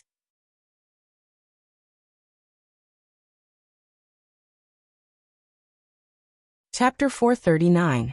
Who could tell her what was going on? Why did she have a bad premonition that she had been caught red-handed when she looked at Lin Shihao's cold eyes? Yi Siki coughed and forced a smile. Shihao, why are you here? Lin Shihao couldn't wait to throw Xiao Tianqing out and hug the little woman who was looking at him timidly in his arms. He clenched his fists tightly, gritted his teeth, and said in a deep voice, I'm not only here as a husband, but also as a neighbor. May I ask why Mr. Xiao is here? Xiao Tianqing smiled innocently. I'm here as a friend, of course. I'm here to have dinner with Siki and Nyonyo. Can't I do that? Yi Siki quickly explained. Tianqing sent Nyonyo and me home today. I'm treating him to dinner to show my gratitude. Xiao Tianqing looked a little unhappy. Was this woman so worried that Lin Shihao would misunderstand? I haven't had dinner either. His meaning was obvious. He was going to freeload this meal. His face was dark. Without waiting for the host to greet him, he changed his shoes and walked in as if he had returned to his own home. Yi Siki couldn't say anything in front of outsiders. She forced a smile and said, The food is ready. Let's eat. Lin Shihao replied with an N and placed the cake on the coffee table. Then he went to Nyonyo's room to call her to eat. When Nyonyo saw that her father had come, she was extremely excited. She hugged his neck and kissed his face twice. The atmosphere at the dinner table was a little strange. As usual, Lin Shihao was a good husband and father. He picked up food for Siki and deboned fish for his daughter. He clearly drew a line on the table. On one side was the family of three, and on the other was Xiao Tianqing. Xiao Tianqing looked at them happily and couldn't help but feel a little bitter. Yi Siki was very considerate of his feelings. She smiled and told him to eat more, as it was good for his health. Mr. Xiao, don't stand on ceremony. Eat more. Lin Shihao acted like a male host. Xiao Tianqing smiled. Mr. Lin, you don't have to be so polite. He casually reminded him that he was just a guest. Seeing that the two of them were about to start arguing again, Yi Siki quickly changed the topic. By the way, Shihao, you said that you're my neighbor. What do you mean? Lin Shihao scooped half a bowl of soup for his daughter and smiled gently. From today onwards, I've moved upstairs. From now on we'll be neighbors. Yi Siki was stunned. Why don't you stay at home? Wouldn't it be troublesome to move out? Lin Shihao looked at her and smiled meaningfully. I'll follow you wherever you go. Yi Siki's fingers trembled. She wanted to say something, but because Xiao Tianqing was present, she swallowed her words. Nyonyo clapped happily. That's great. Daddy lives upstairs. He can eat with us every day from now on. Yeah, Daddy will take you to and from school from now on. You don't have to trouble your Uncle Xiao. Lin Shihao emphasized the word, uncle, as if he was reminding someone. Xiao Tianqing's smile did not change, but his words were especially sharp. Some things can't be changed just because you're close. Oh, what's that idiom again? Oh right, so close yet worlds apart. That's what it means. Lin Shihao smiled faintly. I also know that there's a saying, the pavilion closest to the water enjoys the moonlight first. Since you have the heart, there's nothing you can't do. I think there's another saying, bedfellows dream different dreams. Xiao Tianqing's lips curved into a cold smile. Lin Shihao smiled and said faintly, Mr. Xiao is so knowledgeable. You must have heard of the saying, love is stronger than gold. The two of them opposed each other with equal harshness. Nyonyo looked from one to the other. She puffed up her cheeks as if she understood. Yi Siki slammed her chopsticks on the table. If you want to continue playing word games, I won't keep you company. Xiao Tianqing coughed and said, word games are boring. We won't play anymore. Yi Siki snorted and picked up her chopsticks again. I see that you're having fun. How is it boring? Lin Shihao picked up a piece of pork rib and placed it in her bowl. He chuckled softly. Don't be angry. When they finally finished eating, Yi Siki cleared the dishes and went into the kitchen as if she was escaping. Lin Shihao wanted to go in and help her, but she chased him out. Xiao Tiansheng played with Nyo Nyo for a while. When Yi Siki finished cleaning up the kitchen, he said goodbye and left. Yi Siki walked him to the door. He glanced at Lin Shihao, who came out with her. The two of them stood side by side and looked very compatible. He felt a little upset. He smiled and said, I'm leaving. Good night. Be careful on your way back. Good night. Yi Siki smiled and waved. It was already past 9, but Lin Shihao had no intention of leaving. He hugged Nyo Nyo and curled up on the sofa to play games. Yi Siki couldn't help but say, It's getting late. Shouldn't you go home? Lin Shihao lifted his wrist to look at his watch. He smiled and said, I almost forgot the time. Nyo Nyo, it's time to sleep. Come, Daddy will carry you back to your room. No need. I'm already a big girl. I'll go back by myself. Daddy, Mommy, good night. Nyo Nyo jumped out of his arms and waved her chubby little hand. She ran back to her room like a little cannonball, as if she was deliberately leaving them some alone space. In the large space, only the two of them were left. His handsome figure stood in front of her and walked closer to her step by step. She could smell danger in the air and instinctively stepped back. Suddenly, he reached out and wrapped his arms around her waist. His dark eyes stared into her eyes. His thin lips moved slightly. Does he come here often? Who? She played dumb. He looked slightly annoyed. You know who I'm talking about. Her expression was calm. Not very often. He's only come here twice. The first time was when we first moved here. Today is the second time. His face darkened and his eyes narrowed dangerously. You think 2 times is too little? Yi Siki pushed his arm away angrily. What are you doing? I only treat him as a normal friend. I see that you're very free. Let's find some time tomorrow to settle the divorce procedures. Lin Shihao's eyes narrowed and a surge of anger rushed to his heart. Just as he was about to say something, his cell phone suddenly rang. He glanced at the caller ID and frowned. As soon as the call connected, Jiang Ruolin's unhappy voice was heard. Shihao, it's so late. Why aren't you home yet? Mom, I've moved out. Jiang Ruolin said angrily. Are you crazy? You're living well in your own home. Why do you have to move out? Lin Shihao frowned and said coldly, I am crazy. I've been crazy since the day you forced me to divorce Siki. My own home? Humph, you're moving in with an outsider. Is that still my own home? Mom, as long as Siki doesn't go back, I won't move back either. You can stay as long as you want. I won't care about you anymore. Being forced to this extent, he felt a headache coming on. The anger and resentment in his heart finally broke through the barrier of reason and exploded. On the other end, Jiang Ruolin was so angry at her son that she was trembling all over. Bai Meiwei consoled her gently, but there was a hidden coldness in her beautiful eyes. No one knew what she was thinking. On the other end, Yi Siki heard Lin Shihao and Jiang Ruolin talking on the phone, and more or less guessed something. She hesitated for a moment and said, Your mom and Bai Meiwei moved to your home? She quickly changed her words. His heart tightened and he glared at her. That's our home. He didn't refute, which was a tacit admission. She suddenly found it very funny. That Bai Meiwei really couldn't wait.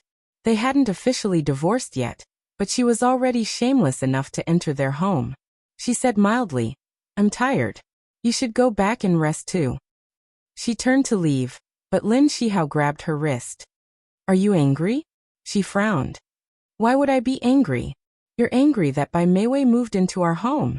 He stared into her eyes and said with certainty, I'm not. That's your home now. You can let whoever you want move in. It's none of my business. She flung his hand away. He stared fixedly at her back view as she left resolutely. A smile appeared in his dark eyes, and the corners of his lips turned up. He said slowly, Wifey, so you still know how to be angry. Since she was angry, it meant that she still cared. He was in a good mood after coming to this conclusion.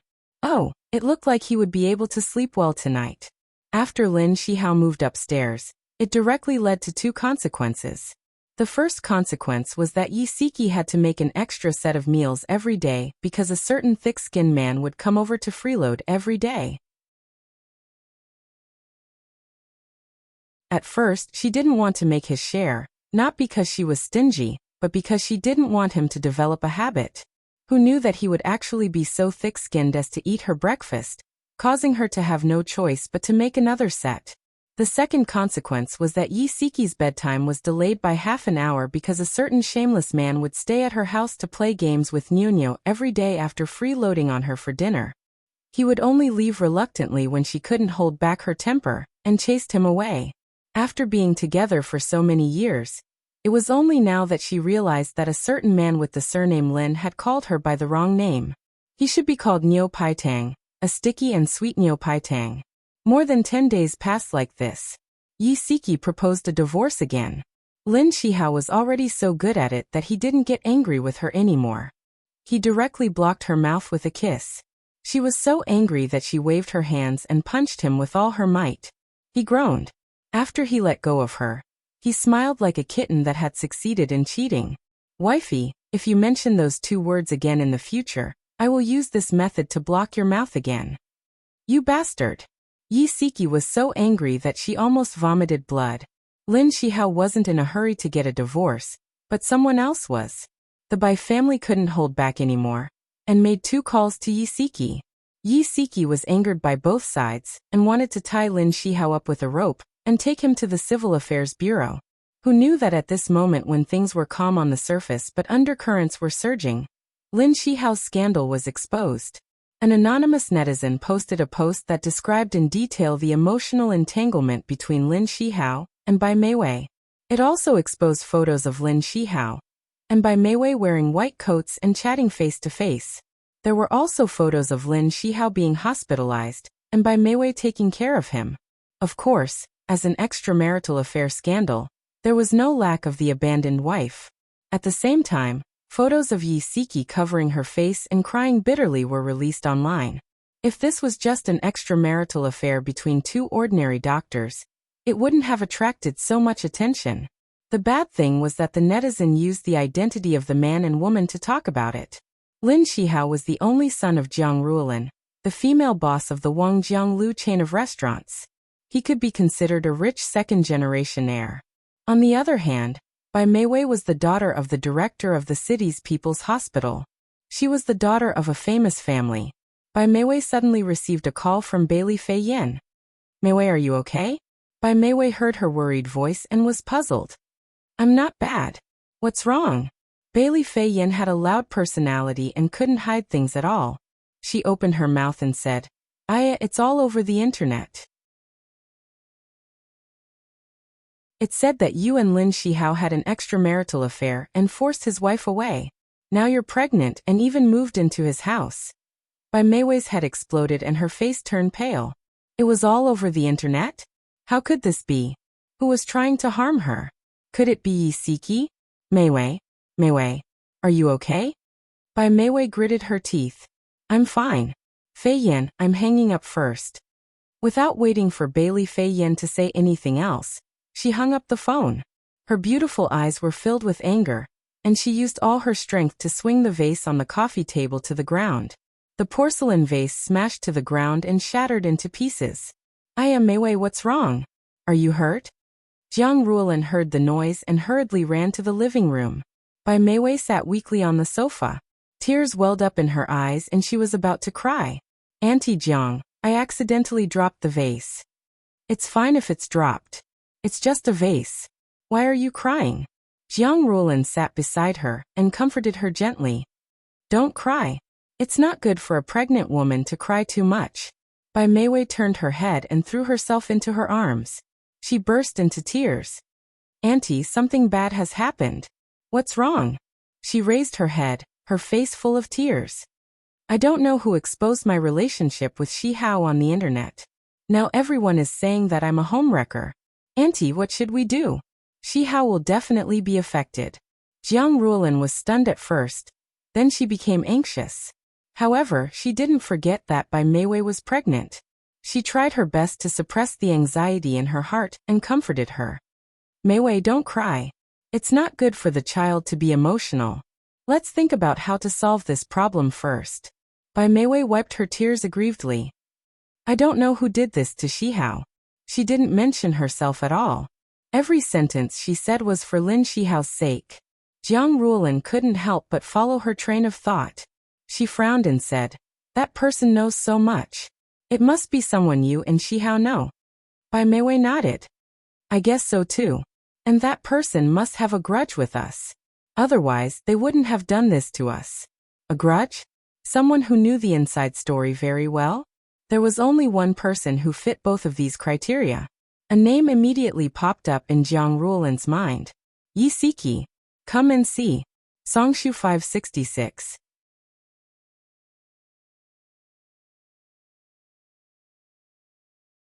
Chapter 440. Yi Siki was very puzzled. At work today, her colleagues were all looking at her strangely, as if they were looking at someone begging on the streets. They were looking at her with a gaze that was half sympathetic and half pitiful. The vegetable washer, Xiao Wang, smiled at her. Sister Yi, if the old doesn't go, the new won't come. Don't be sad over those who aren't worth it. The head chef patted her shoulder. Xiao Yi, you're a good woman. You'll definitely meet a good man who will cherish you. The female chef, Xiao Nan, who was closest to her, hugged her arm and whispered, Sister Siki, don't be sad. That man can't see the good in you. It's his loss to leave you. You'll definitely meet a better man. Yi Siki was confused. She looked at them in confusion. What are you all talking about? She had never told anyone about her family situation. Why did they all look like they knew so much about it? Xiao Wang held the iPad in front of her and quickly opened a web page. Sister Yi, look. Your situation is all over the internet. Yi Siki was shocked. She quickly snatched the iPad from his hands and carefully browsed through the post about her and Lin Shihao's marriage. The post described Lin Shihao in a very bad light. It said that Lin Shihao had cheated on his marriage in order to climb up the social ladder, and had hooked up with the director's daughter. It also said that Lin Shihao was heartless and abandoned his wife. It even said that Lin Shihao took advantage of work to maintain an improper relationship with a female patient. What kind of nonsense was this? Yi Siki was angry and anxious. Her face was very ugly, and her fingers were trembling. Her colleagues thought that the post had poked at her sore spot and made her sad. They all came forward to comfort her. She took a deep breath, glanced at everyone, and said calmly, You're all wrong. My husband isn't that kind of person. This post is made up. Someone is deliberately slandering him. After saying this, she didn't care about the expressions of the crowd. She hurriedly turned around and planned to go to the People's Hospital.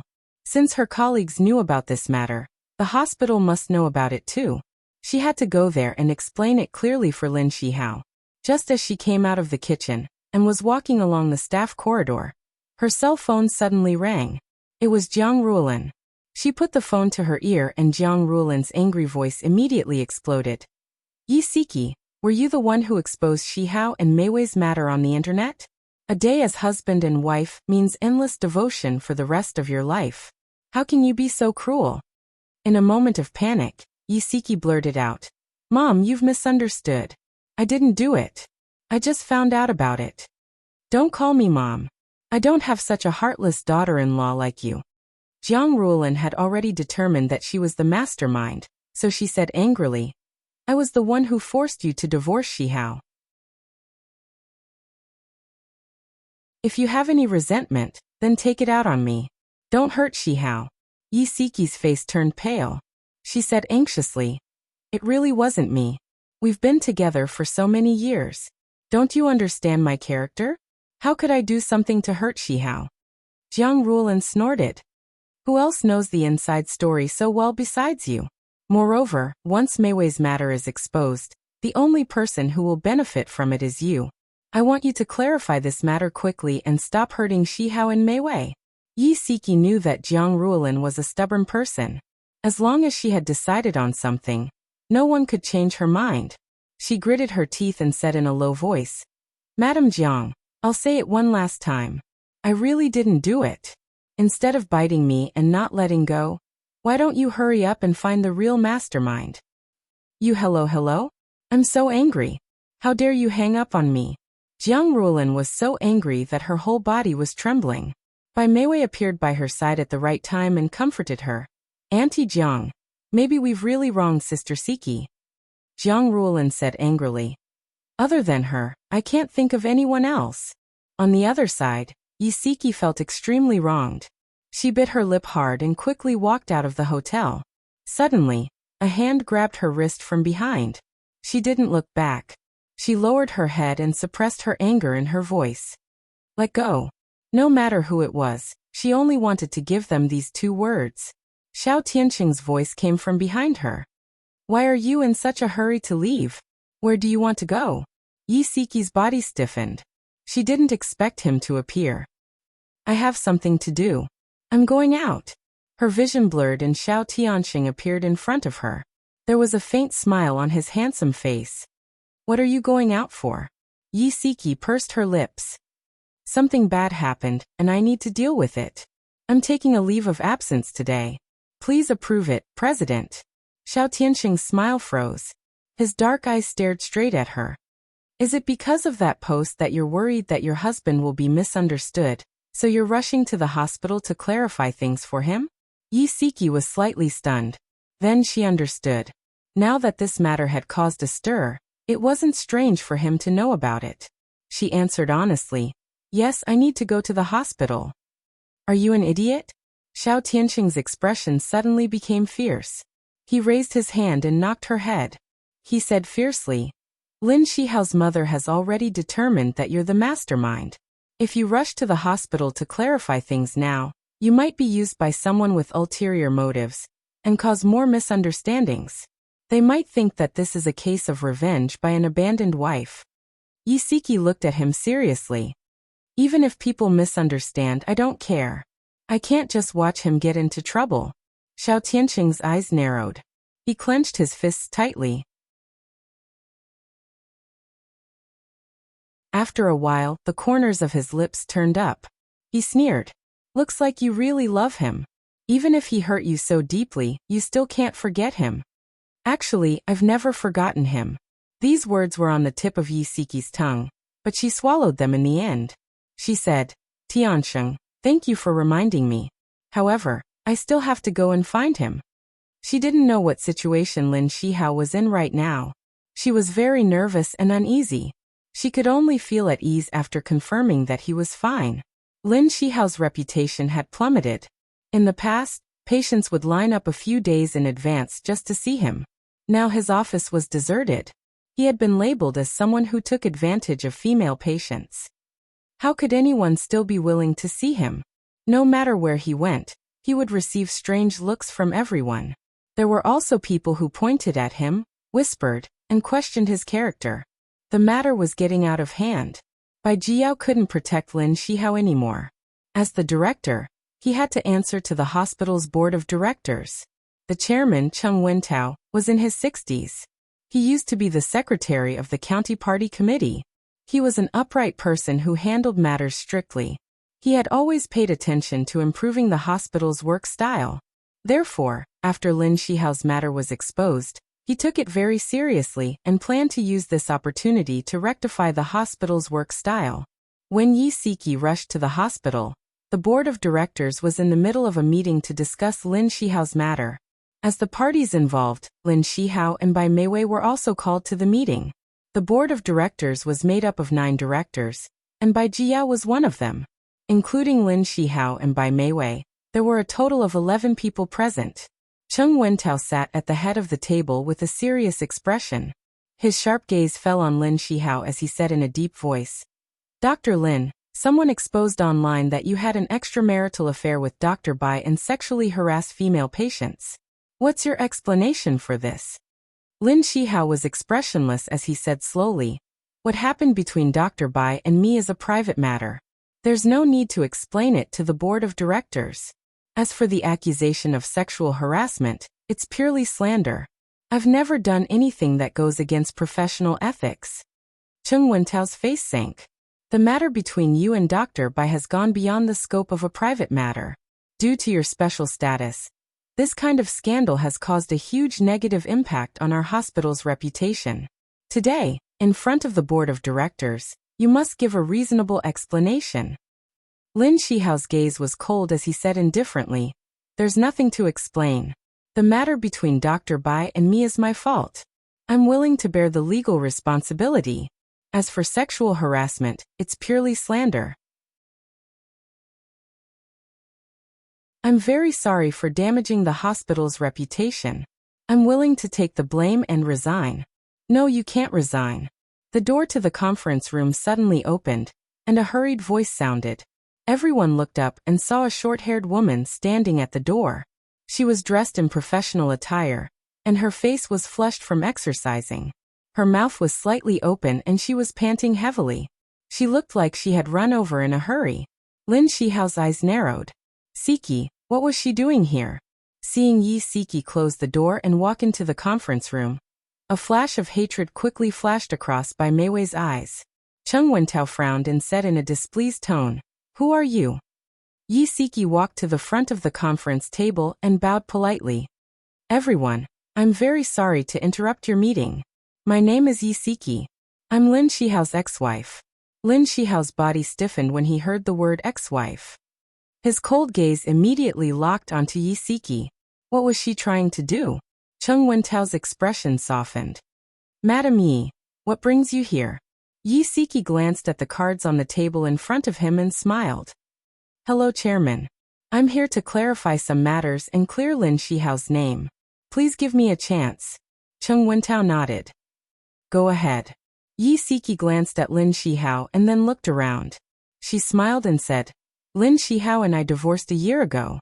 He and Dr. Bai only started dating after our divorce, so there's no such thing as an affair." Lin Shihao suddenly clenched his fists. His deep eyes were like a dangerous whirlpool that seemed to suck her whole body in. The deputy director of the obstetrics and gynecology department, Li Donghao, was also a director. His expression was calm, and there was a probing look in his eyes. He said slowly, "Madam Yi, did you really divorce a year ago? Why do I always see you delivering lunch to Dr. Lin? Also, it seems like you've always been living together, right?" Add. Hongchai 866.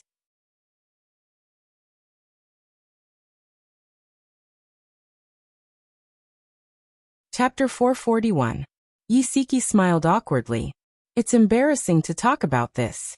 I've always been a housewife with no source of income.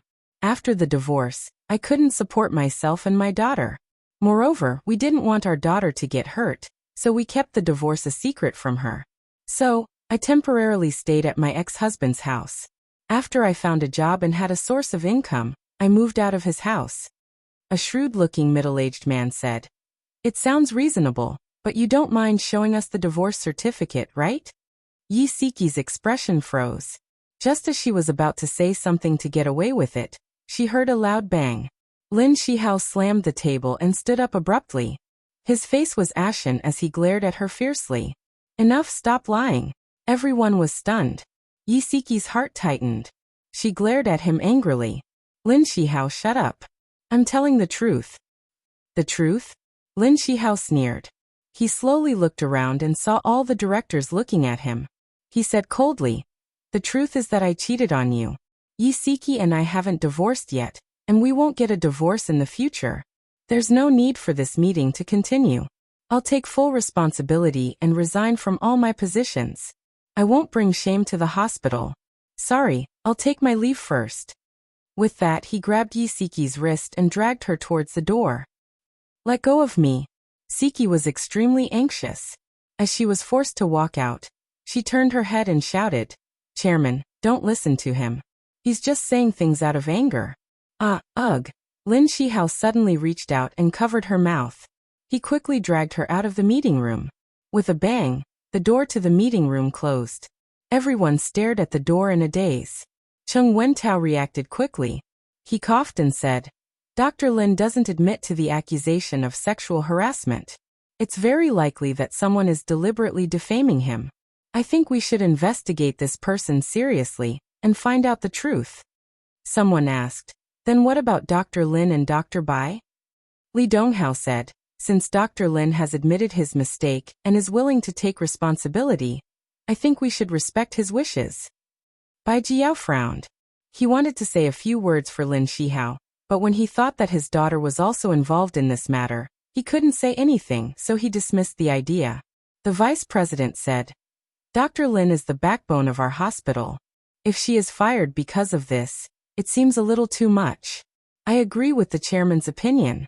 Let's find out the truth first before we punish Dr. Lin. In the conference room, everyone was discussing how to deal with this matter. Lin Shihao had already dragged Yi Siki into his office. Lin Shihao's handsome face was covered with a layer of frost, and his sharp eyes stared at her. Why did you lie? Do you really want a divorce that badly? Yi Siki was almost angered to death by him.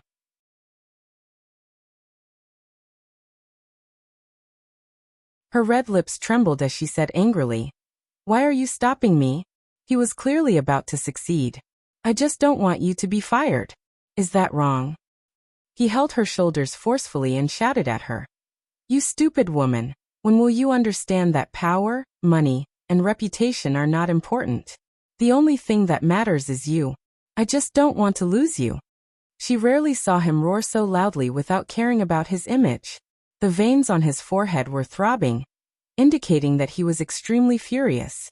However, she did not feel afraid. The anger in her heart had miraculously disappeared, leaving only warmth in her heart. She stared into his eyes and asked seriously, Shihao, do you know what you're doing? Of course I know. Those empty things can't be compared to you at all. His expression was solemn, as if he was making an oath. He said slowly, Siki, if I'm sentenced, will you wait for me? She felt a lump in her throat and answered solemnly, I will. He pulled her into his arms and hugged her tightly. Your words are enough. Honey, don't try to push me away anymore. Let's face it together. She was silent for a moment. Okay. He was extremely emotional and hugged her even tighter. Let's go home tonight. Forget it, let's go home tomorrow. He suddenly remembered that Bai Meiwei and his mother were still living in his house. She said softly, Shihao, although I'm willing to wait for you and face it with you, I don't want to go home for the time being. That house was no longer their home. There was another woman living there, and that woman was pregnant with his child. She really didn't want to face that. His body stiffened. After a moment of silence, he said, Okay, we won't go home. As long as she didn't insist on a divorce, it was fine. After a while, Yi Siki said, Shihao, I suspect that someone is deliberately trying to harm you behind your back. Did you offend someone? Lin Shihao's deep eyes moved slightly. I've seen those photos. They were basically taken in the hospital. I suspect that the person who posted the post is hiding in our hospital. I plan to get someone to help check his IP address. Yi Siki's mind worked quickly. She suddenly thought of something and smiled. I know a computer expert. Leave this to me. He looked at her suspiciously. Who is it? She beamed. Xiaobao. Although he's young, I heard from Xia that he's a computer expert. Although he was a little skeptical of Xiaobao's ability, he didn't want to dampen his wife's enthusiasm. He smiled. Okay, I'll leave this to my wife. Lin Shihao's incident caused an uproar and even appeared in the newspapers. Xia Dong had always paid attention to current affairs, so naturally, she didn't miss this piece of news. When she was having breakfast with Bailey Han, she was a little absent-minded. She wondered if she should call Siki and ask about the situation. Bailey Han saw that his wife was in a daze. She was poking at the ham with a fork.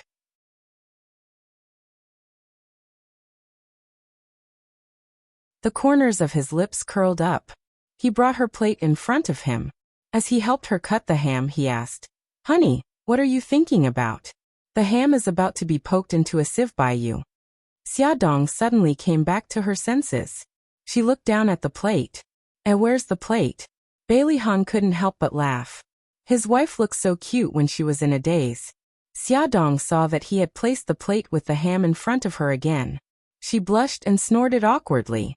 Who told you to steal my plate? Okay, it's my fault. I'll definitely report it to you in the future. Bailey Han laughed happily. Xia Dong raised her eyebrows and smiled. She drank a mouthful of milk and said, Hubby, did you read today's newspaper? Bailey Han grunted. Are you going to talk about Lin Shihao? He had already guessed that her absent-mindedness during breakfast had something to do with Lin Shihao's report. Xiaodong nodded and said gloomily, yeah, Lin Shihao definitely wouldn't sexually harass a female patient. Also, his relationship with Bai Meiwei isn't as bad as the article said. I think someone is deliberately framing him. You want to help him? He pulled out a tissue and wiped the milk foam from the corner of her lips. Yeah. Although he hurt Siki and made me angry, he's still my friend. I can't just stand by and watch him get framed. Let's help him and also help Siki, okay, hubby? She grinned and smiled sweetly. She looked so obsequious. Bailey Han couldn't help but laugh. He stared at her with a burning gaze. Okay, I can help him. But how are you going to thank me? Xiaodong thought of something and blushed. She whispered in his ear. At most, I'll agree to wear that. His lips curled into a devilish smile. What? She was annoyed and embarrassed. She pinched his waist. You know what I'm talking about. Are you pretending not to understand? He chuckled softly and quickly kissed her cheek. He lowered his voice and said, okay, deal. Wifey, I'm looking forward to your sexy lingerie. He deliberately said those words word by word in her ear. His warm breath blew on her skin. She couldn't help but tremble slightly. She actually felt a little thirsty. She quickly pushed him away. Her cheeks were burning as she whispered, be careful of your image. Although there were only the two of them in the dining room, their family could appear at any time. That afternoon, Yi Siki called. Just as she was about to ask Xiaobao for help, Xiaodong interrupted her. Yezi, I don't need you to tell me.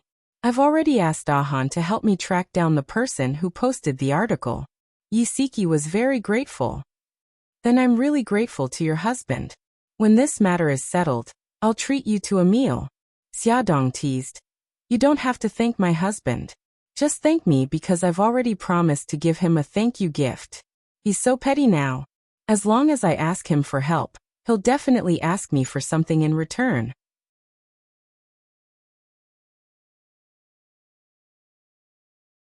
Yi Siki couldn't help but laugh.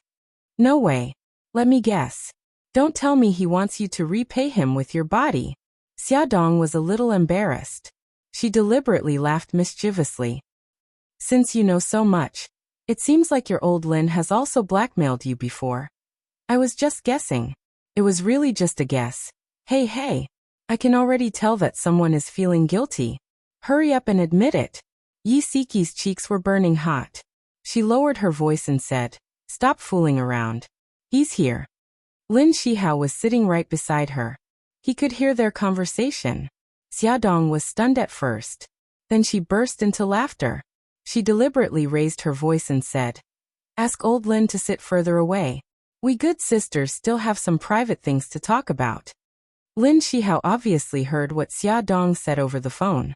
His handsome face looked a little awkward. He stood up and said, honey, I'll go buy some drinks. He didn't deliberately lower his voice. Xiaodong naturally heard it too. She sighed over the phone. Your old Lin is really a good person. How are you guys doing now? Yi Siki heard Lin Shihao close the door. She smiled and said, didn't I move out of my house? In the end, he also moved to the apartment above my apartment. Now he's freeloading at my house every day. He's just like a child. He won't leave. Tell me, why didn't I realize that he was such a rascal before? Welfare Hongcha 866.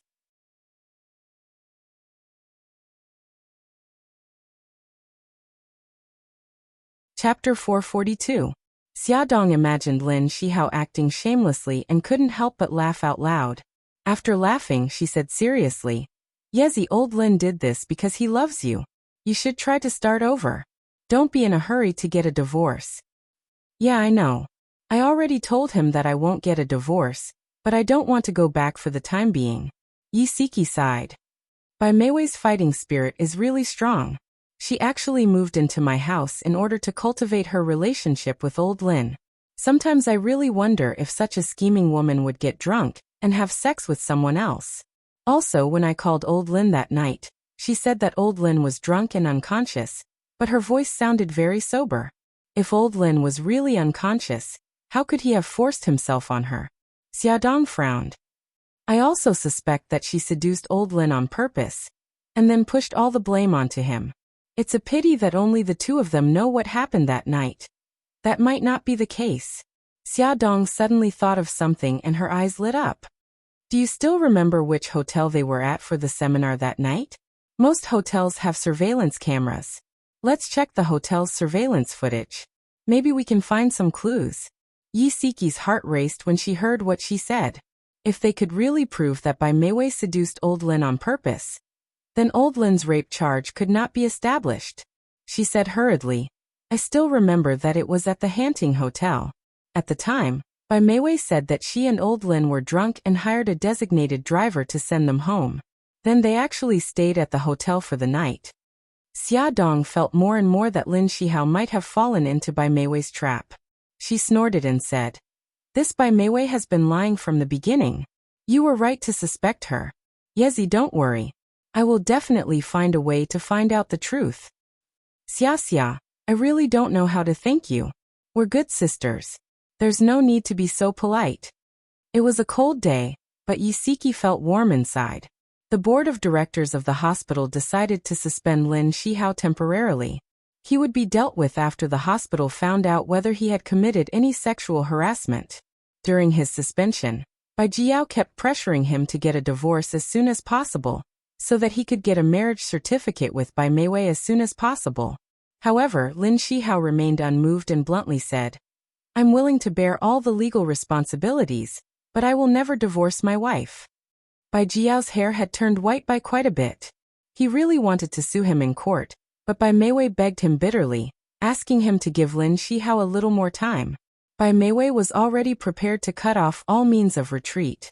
She wanted to use the final blow to win happiness for herself. Meiwei, didn't I tell you not to do the housework? What if you get tired? Jiang Rulin came back from outside and saw Bai Meiwei busy in the kitchen. She hurried over to help. Bai Meiwei smiled gently. Auntie, I'm not tired. I just want to make some soup and send it to Shihao. He lives alone outside and has no one to take care of him. I'm very worried about him. I didn't expect you to care about him so much. Auntie is very happy. Meiwei, I'll go with you. Shihao has moved out for so long, but I haven't been to his place yet. Jiang Rulin was full of smiles as she helped her take the pot of soup off the gas stove. Bai Meiwei covered her mouth and laughed. Even if you didn't say it, I would still invite you to go with me. Jiang Rulin drove while Bai Meiwei sat in the front passenger seat. In addition to making ginseng chicken soup, they also bought some nutritional products and fruits for Lin Shihao. The car stopped in the neighborhood. Bai Meiwei glanced at the surrounding residential buildings and said, Auntie, did Shihao tell you which floor he lives on? He only said that he lives on the 6th floor. I don't know which room. When Jiang Rulin asked Lin Shihao refused to tell her the room number. It was probably to prevent them from looking for trouble again. Bai Meiwei smiled and said, It's okay. After we go upstairs, we can knock on the door and ask. She opened the back door and planned to take out the things in the back seat. Jiang Rulin hurriedly said, Meiwei, don't move. I'll do it. Be careful not to tire the child. Auntie, it's okay. These bags are very light. After Bai Meiwei took out the bags, Jiang Rulin immediately snatched them from her hands and handed the lightest thermos to her. The two of them had just walked to the elevator when Bai Meiwei suddenly stopped. Oh, I left my phone in the car. Jiang Rulin thought for a moment and said, I'll go get it. Meiwei, you take these things up the elevator first. That's not good. Forget it. The phone is in the car anyway. It won't be lost. What if you miss an important call? You go up first. I'll make a trip. I'll be back soon. Jiang Rulin was actually worried that if Bai Jiao contacted her to talk about Lin Shihao and she missed the call, then it would be troublesome. Okay then, Auntie. Sorry to trouble you. You don't have to be so polite. Here, the bags are for you. Be careful. Okay, Auntie. I know. Please be careful. Bai Meiwei held the bags tightly as she watched Jiang Rulin's back disappear down the corridor. Her lips curled into a strange smile. After entering the elevator, she did not press the button for the 6th floor. Instead, she pressed 5. Room 501 was where Yiseki lived. Bai Meiwei had specially hired a private investigator to find out Yiseki's address. From the private investigator, she found out that she was resting at home at this very moment. As for Lin Shihao, he was originally lazing around in room 501. However, Bai Jiao had called him half an hour ago and said that he had something to talk to him about, so he was summoned away. So Yiseki and her daughter were the only ones left in the house. Yiseki heard the doorbell ring. She frowned when she saw Bai Meiwei through the peephole. She didn't know why she was here. After hesitating for a moment, she still opened the door. "Miss Bai, why are you here? Is something the matter?" Bai Meiwei sized her up quietly. She was wearing a red woolen dress. Her figure was slim and her face was rosy. She looked like a happy woman who was nourished by love. It was impossible to imagine that she was an abandoned woman who was pitied by everyone on the internet. Bai Meiwei smiled and said, "Auntie and I came to visit Shihao and realized that he wasn't home. I guessed that he might be at your house, so I took the liberty to ask." Yiseki's voice was slightly cold. "How did you know that Shihao lives above my house?" Bai Meiwei stroked the long hair by her ear and smiled sweetly. "It was Shihao who told me. He also said that he treats you as a cook and goes to your house to eat every day. It's convenient and convenient. Thank you very much for taking care of him during this period, Miss Yi." Yiseki's mouth twitched. Cook. If she didn't trust Shihao, she would have been deceived by Bai Meiwei's words. She laughed coldly. "Miss Bai, did you come here today to sow discord between my husband and me?" Bai Meiwei widened her eyes in shock and looked at her in disbelief. "Miss Yi, why would you come up with such a ridiculous idea? I'm just speaking the truth. I really don't mean to sow discord between the two of you." Yiseki frowned impatiently. "Bai Meiwei, I'm not interested in watching you put on an act. If you have something to say, then say it quickly. If there's nothing else, please disappear from my house immediately. I really don't want to see you." Bai Meiwei exclaimed exaggeratedly. "Miss Yi, why are your words so vulgar? You sound like a lowly person." Yiseki laughed mockingly. "Then I'm really sorry. My patience and upbringing are reserved for people of noble character. When faced with a lowly person, of course I don't need to be courteous with her." Bai Meiwei's expression changed slightly. A small flame of anger ignited in her eyes. She gritted her teeth and said, "Yiseki, don't be too smug. Do you think that you can defeat me just because you deliberately exposed my relationship with Shihao? Let me tell you, don't be delusional." Yiseki couldn't be bothered to argue with her. She shook her head and looked at her with pity. "Bai Meiwei, I really think that you should check your brain. You're the one who's scheming and harboring evil intentions. Do you think that others are as shameless as you?" "You." Bai Meiwei's long, shapely eyebrows shot up. Just as she was about to fly into a rage, she suddenly heard the sound of the elevator door opening from upstairs. "I really didn't mean to ruin your relationship with Senior on purpose. I just wanted to give the child in my stomach a home. Sister Siki, I've let you down. All of this has nothing to do with Senior. I beg you, please let him go. Don't harm him anymore." Yiseki's eyes were filled with tears as she looked at Bai Meiwei. Bai Meiwei's eyes were filled with tears as she said, "Sister Siki, please forgive me. I didn't mean to ruin your relationship with Senior. Don't let him go." "Bai Meiwei, are you crazy?" Yiseki saw her fake sobbing and wished she could immediately fling her hands away. However, she didn't forget that Bai Meiwei was pregnant. She only used some strength to try and pry her hands away. "I'm not crazy, Sister Siki. I know that you were the one who posted those slanderous comments about Senior online. I beg you, if there's anything, just come at me. Don't hurt Senior anymore." Bai Meiwei's grip tightened, and Yiseki was extremely frustrated. Her tone also became irritable. "Bai Meiwei, let go of me. I've already said that I didn't do those things. Don't pester me anymore." "Sister Siki, I won't pester you anymore." "Ah." Bai Meiwei suddenly let go of Yiseki's hands and let out a shrill scream. Her body staggered and fell down the stairs. Thump, thump, thump. Like a rolling snowball, Bai Meiwei rolled down the stairs while screaming. Yiseki was immediately stunned. Before she could react, a panic-stricken figure had already rushed down the stairs and shouted anxiously, Mei Wei, are you okay? It was Jiang Ruolin. She ran down the stairs in a panic and shouted angrily at Yi Siki, who was stunned on the spot. Yi Siki, I didn't expect you to be so heartless as to hurt Mei Wei. At Songshu 566.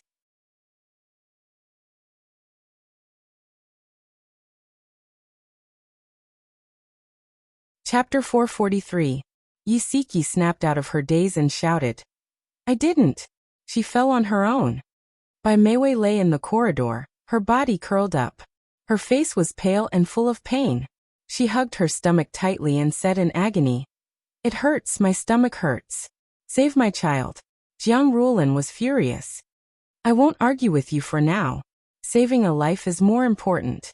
What are you still standing here for? Hurry up and call an ambulance. Yi Siki held her breath. She finally understood that she had been tricked by Mei Wei. She really wanted to slam the door and leave them there, but if she did that, she would be accused of harming Mei Wei. She wasn't that stupid. She took a deep breath and calmed herself down. She ran into the room and immediately called the ambulance.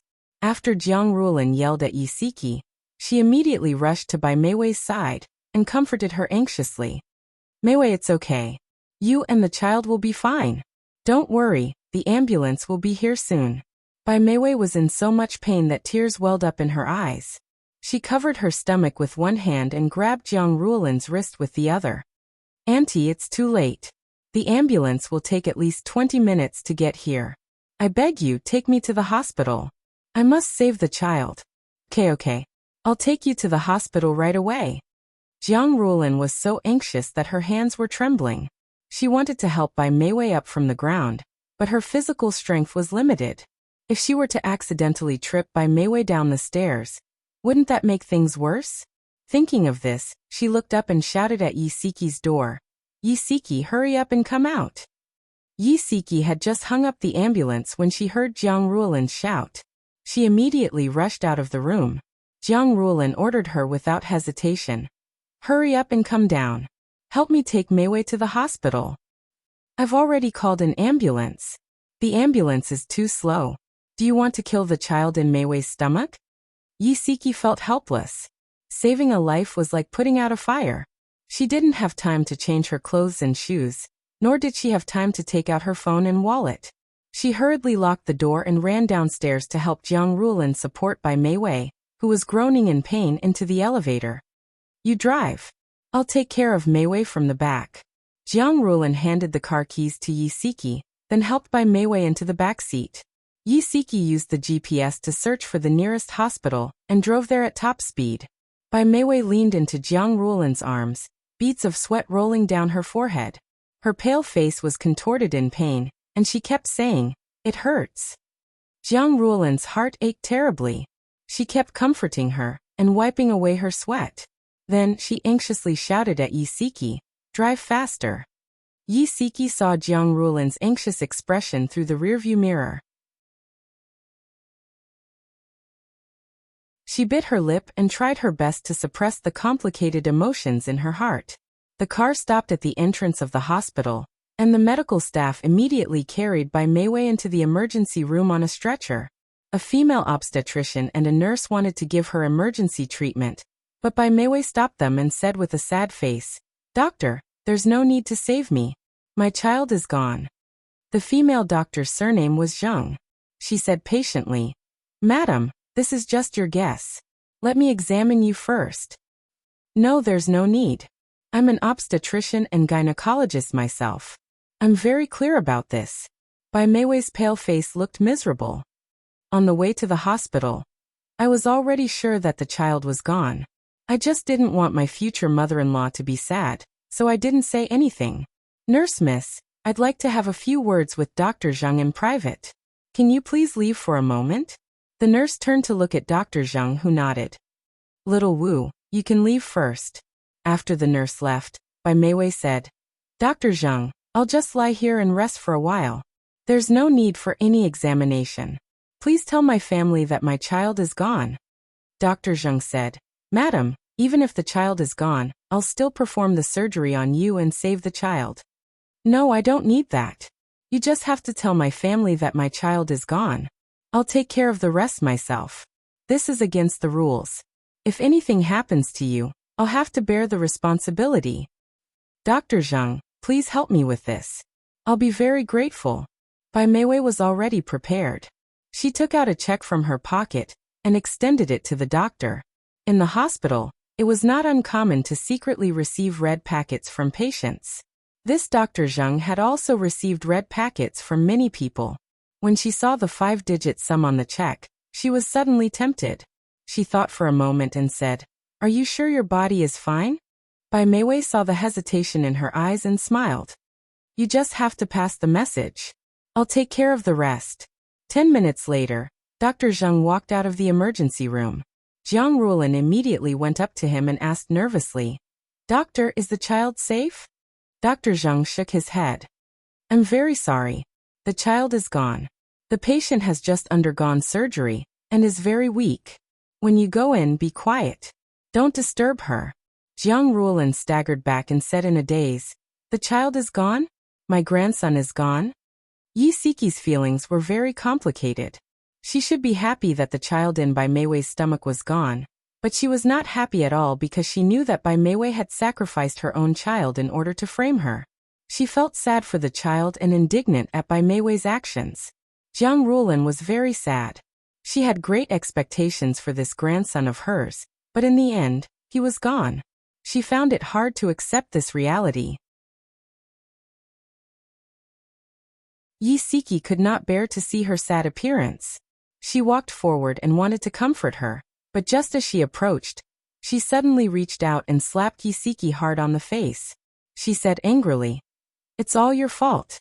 It's all your fault. It's not enough that you harmed my son, but now you want to harm my grandson. Yi Siki, how can you be so vicious?" Her slap was so hard that Yi Siki's head was tilted to the side. There were obvious fingerprints on her fair cheeks. She stared in disbelief at the woman she had called mother for 8 years. Her eyes were filled with pain. "I didn't. I really didn't do it. We've been together for 8 years, but you don't believe me at all." Jiang Rulin was furious. She pointed at Yi Siki's nose and said angrily, "I believe my eyes and ears. I saw you push Meiwei down the stairs and cause her to lose her child." Yi Siki's chest rose and fell rapidly. She knew that it was useless for her to say anything now. Jiang Rulin had already determined that she was the murderer. It wasn't just Jiang Rulin. The other people in the corridor were also staring at her strangely. Those gazes were filled with malice and condemnation. It made her feel a chill in her heart. 2 young girls were very close to them. One of them, a short-haired girl, whispered to her companion, "Yi Siki? Bai Meiwei? Lanlan, don't you think these 2 names are very familiar?" "Yeah, they're very familiar. I think they're that." "Oh right, they're the wife and mistress of that perverted gynecologist Lin Shihao, who went viral on the internet." "What do you mean?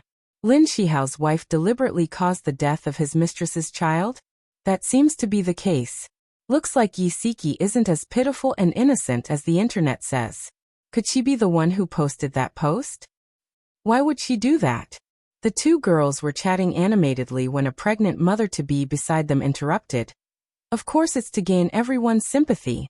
This is an abandoned wife's revenge on a mistress and a scumbag." "Wow, that's so exciting. Yi Siki, well done. I support you. Don't shout so loudly." Although Yi Siki couldn't hear what they were saying, she could tell from their eyes that they were discussing her. She then looked at the furious Jiang Rulin and clenched her fists.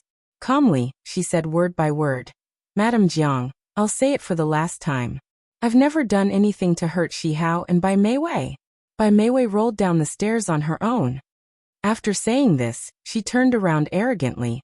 Her back was very straight, and she ignored the curious gazes of the people around her. She walked away arrogantly, maintaining her dignity, and left this place that made her feel so humiliated. Soon, the scene at the hospital was exposed online. Some busybodies claimed that the mastermind was Yi Siki. In order to get revenge, she framed her own husband for sexual harassment, and even pushed Bai Meiwei down the stairs, causing her to lose her child. At the beginning, many people had condemned Bai Meiwei for being despicable and breaking up a family. But now the direction of the criticism had changed. The target of condemnation was Yisiki. Everyone said that she was too vicious and would do anything to get revenge. The few voices that supported Yisiki were also suppressed by the condemnation of her. When Lin Shihao heard this news, he immediately rushed to Siki's house. Siki opened the door and looked at his handsome face. She said calmly, "I didn't push her down the stairs. Do you believe me?" "I believe you." His gaze was deep. It was a simple word, but it made her sniffle. She threw herself into his arms and said in a low voice, "She came to make trouble for me and deliberately rolled down the stairs in front of your mother. Although I don't understand why she would use the child as the price to frame me when the child is so important to her, I'm not lying. She really rolled down the stairs on her own." He hugged her tightly and said gently, "I believe you." Lin Shihao trusted her completely, but Jiang Ruolin and the Bai family were unwilling to believe her. They blamed Yisiki for the loss of Bai Meiwei's child, especially the Bai family. They felt that their daughter had lost her only child, and might not be able to have children in the future. Lin Shihao had to take responsibility. They gave Lin Shihao a deadline of 1 day. If Lin Shihao didn't marry Bai Meiwei tomorrow, they were determined to take it to court. Come and see. Xinwu 799.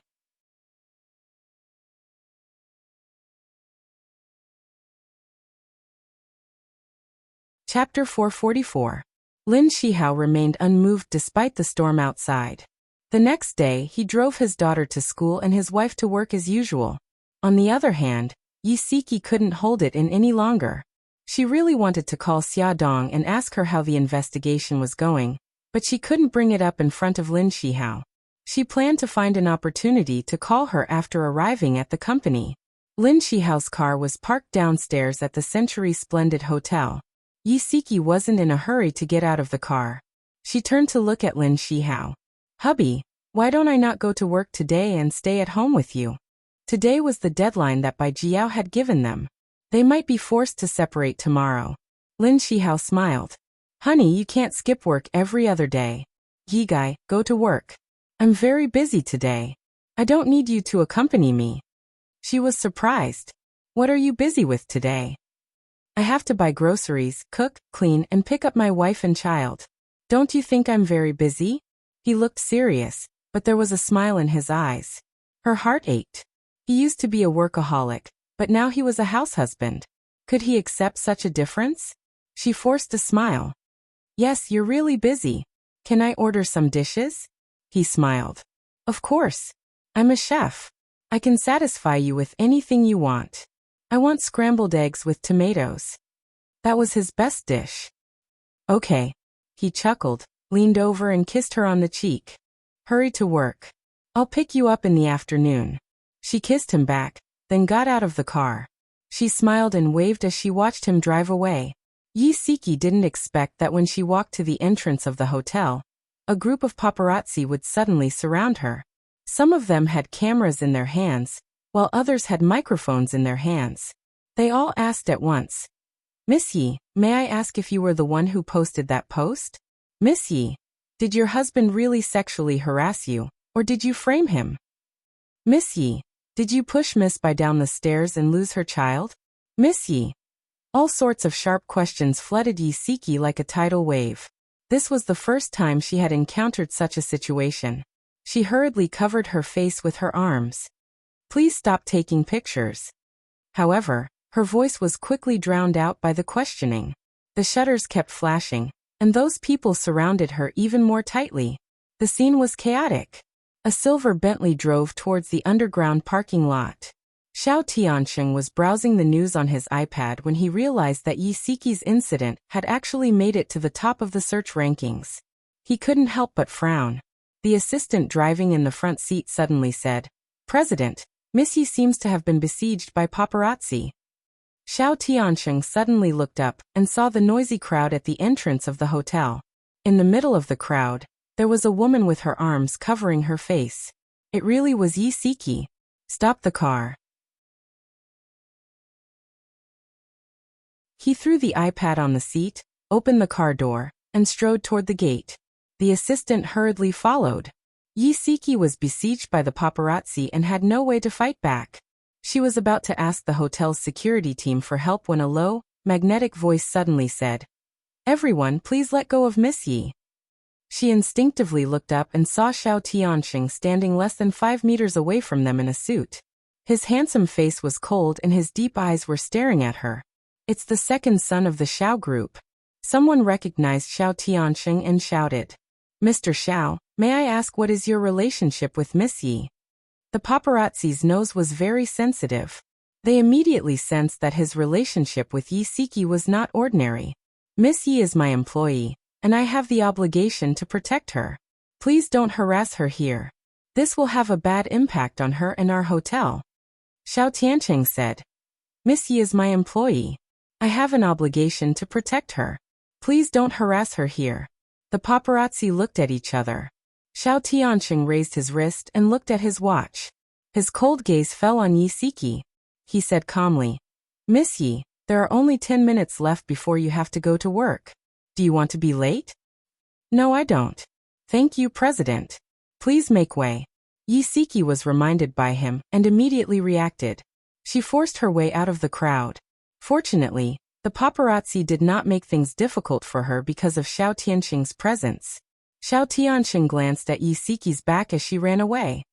He put his hands in his trouser pockets and glanced at the people present. He smiled slightly. "Thank you for giving me some face. My assistant will take everyone's name cards and give everyone a small gift according to the address on your name cards." Xiao Tianxing was indeed someone who had been in the business world for many years. He was very good at using threats and promises. When the assistant heard this, he quickly went forward to collect everyone's name cards. "President Xiao, you are too kind." The paparazzi thanked him. Xiao Tianxing smiled. "It's my pleasure. Actually, I'm a little curious. How did Miss Ye's matter become so big that it even alarmed our friends in the media?" The paparazzi usually followed famous people. It was rare to see them follow ordinary people. Everyone understood this principle. One of the reporters smiled and said, "I received this task from the leader. I heard that someone deliberately leaked the information. Even Miss Ye's company and home address were revealed by that person." Xiao Tianxing raised his eyebrows and smiled. "I see. Do any of you know the identity of the person who leaked the information?" Everyone shook their heads. However, Xiao Tianxing already had a suspect in his mind. Yi Siki changed into her chef's uniform and entered the kitchen. She realized that everyone was looking at her strangely again. It was as if they were trying to determine if she was really a vicious woman like what the internet said. Yi Siki felt helpless. However, she did not intend to explain herself. It was useless to explain to people who did not trust her. As usual, she greeted everyone with a smile. Everyone responded with a smile, but those smiles looked very stiff. At noon, they had lunch at the staff cafeteria. In the past, there were 4 girls who ate with her. Now only she and Xiaonan were left. The two of them sat cross-legged by the window with fast food in their hands. Xiaonan lowered her voice and said, "Sister Siki, I believe that you are a good person." Yi Siki looked up in surprise. Seeing her watery eyes filled with sincerity, she could not help but smile. "Thank you." Xiaonan grinned brightly. "Sister Siki, no matter what the people online say, don't be discouraged. You are the best woman I know." Yi Siki and Xiaonan had not known each other for long, but she trusted her wholeheartedly. It would be a lie to say that she was not touched. Yi Siki smiled. "Xiaonan, you are great too." "Thank you." "Do you mind if I sit here?" A clear male voice came from above. Yi Siki and Xiaonan looked up at the same time. They saw Xiao Tianxing standing by the table with a tray in his hands. There was a gentle smile on his handsome face, and he looked very elegant and handsome. Xiaonan was almost dazzled by his smile. She stammered, "CEO." It was her first time seeing the CEO in the staff cafeteria. After she said that, her little face turned red. Xiao Tianxing smiled and nodded. His gaze fell on Yi Siki. "What's wrong? Am I not welcome?" Yi Siki did not know what he was up to, but when she saw that everyone's eyes were on them, she felt a little uncomfortable. She said politely, "CEO, you must be joking. How could we not welcome you? Please sit." The corners of Xiao Tianxing's lips curled up. He sat beside her naturally and ate elegantly. Because of his presence, Xiaonan and Yi Siki became reserved. The two of them ate in silence. He wiped the corners of his mouth elegantly with a napkin and chuckled. I saw that you were chatting happily just now. Why did you stop talking when I came? Xiaonan smiled awkwardly. CEO Sister Siki and I were talking about girls' matters. Xiao Tiansheng turned to look at Yi Siki with a gentle smile. Is that so? Yi Siki did not look at him. She just calmly said, Although Xiaonan was naive, she was not stupid. Her gaze went back and forth between the two of them. She finally understood that the CEO's sudden appearance seemed to mean that he had something to say to Sister Siki. She quickly lowered her head and ate. After she hurriedly finished eating, she chuckled. CEO Sister Siki, I have something to do. I'll leave first. Take your time. Okay, see you later. Yi Siki watched as Xiaonan left in a hurry with her tray. She looked at Xiao Tiansheng helplessly. Look at how you scared the little girl. Tell me, why are you looking for me? Xiao Tiansheng took a sip of coffee and raised his eyebrows. I thought you would thank me first. She remembered that he had helped her out this morning. She smiled. Thank you, he teased. I'm not used to you being so obedient. She was speechless. Why are you so hard to please? He held back his laughter. Okay, I won't tease you anymore. Let's talk about something serious. Go ahead. I'm all ears. He stopped smiling and looked serious. Someone purposely got the paparazzi to cause trouble for you. I'm guessing that the negative comments about you online were also purposely released by that person. Her motive is very simple. She wants to smear your reputation and ruin your reputation. Yi Siki clenched her fists slightly. After a long time, she slowly released them and said calmly, besides that, she also wants to force me to divorce Lin Shihao. I think I know who the mastermind is. By Meiwei? This was also a suspect in his heart. She nodded. At first, I didn't understand why she was willing to use the child to frame me.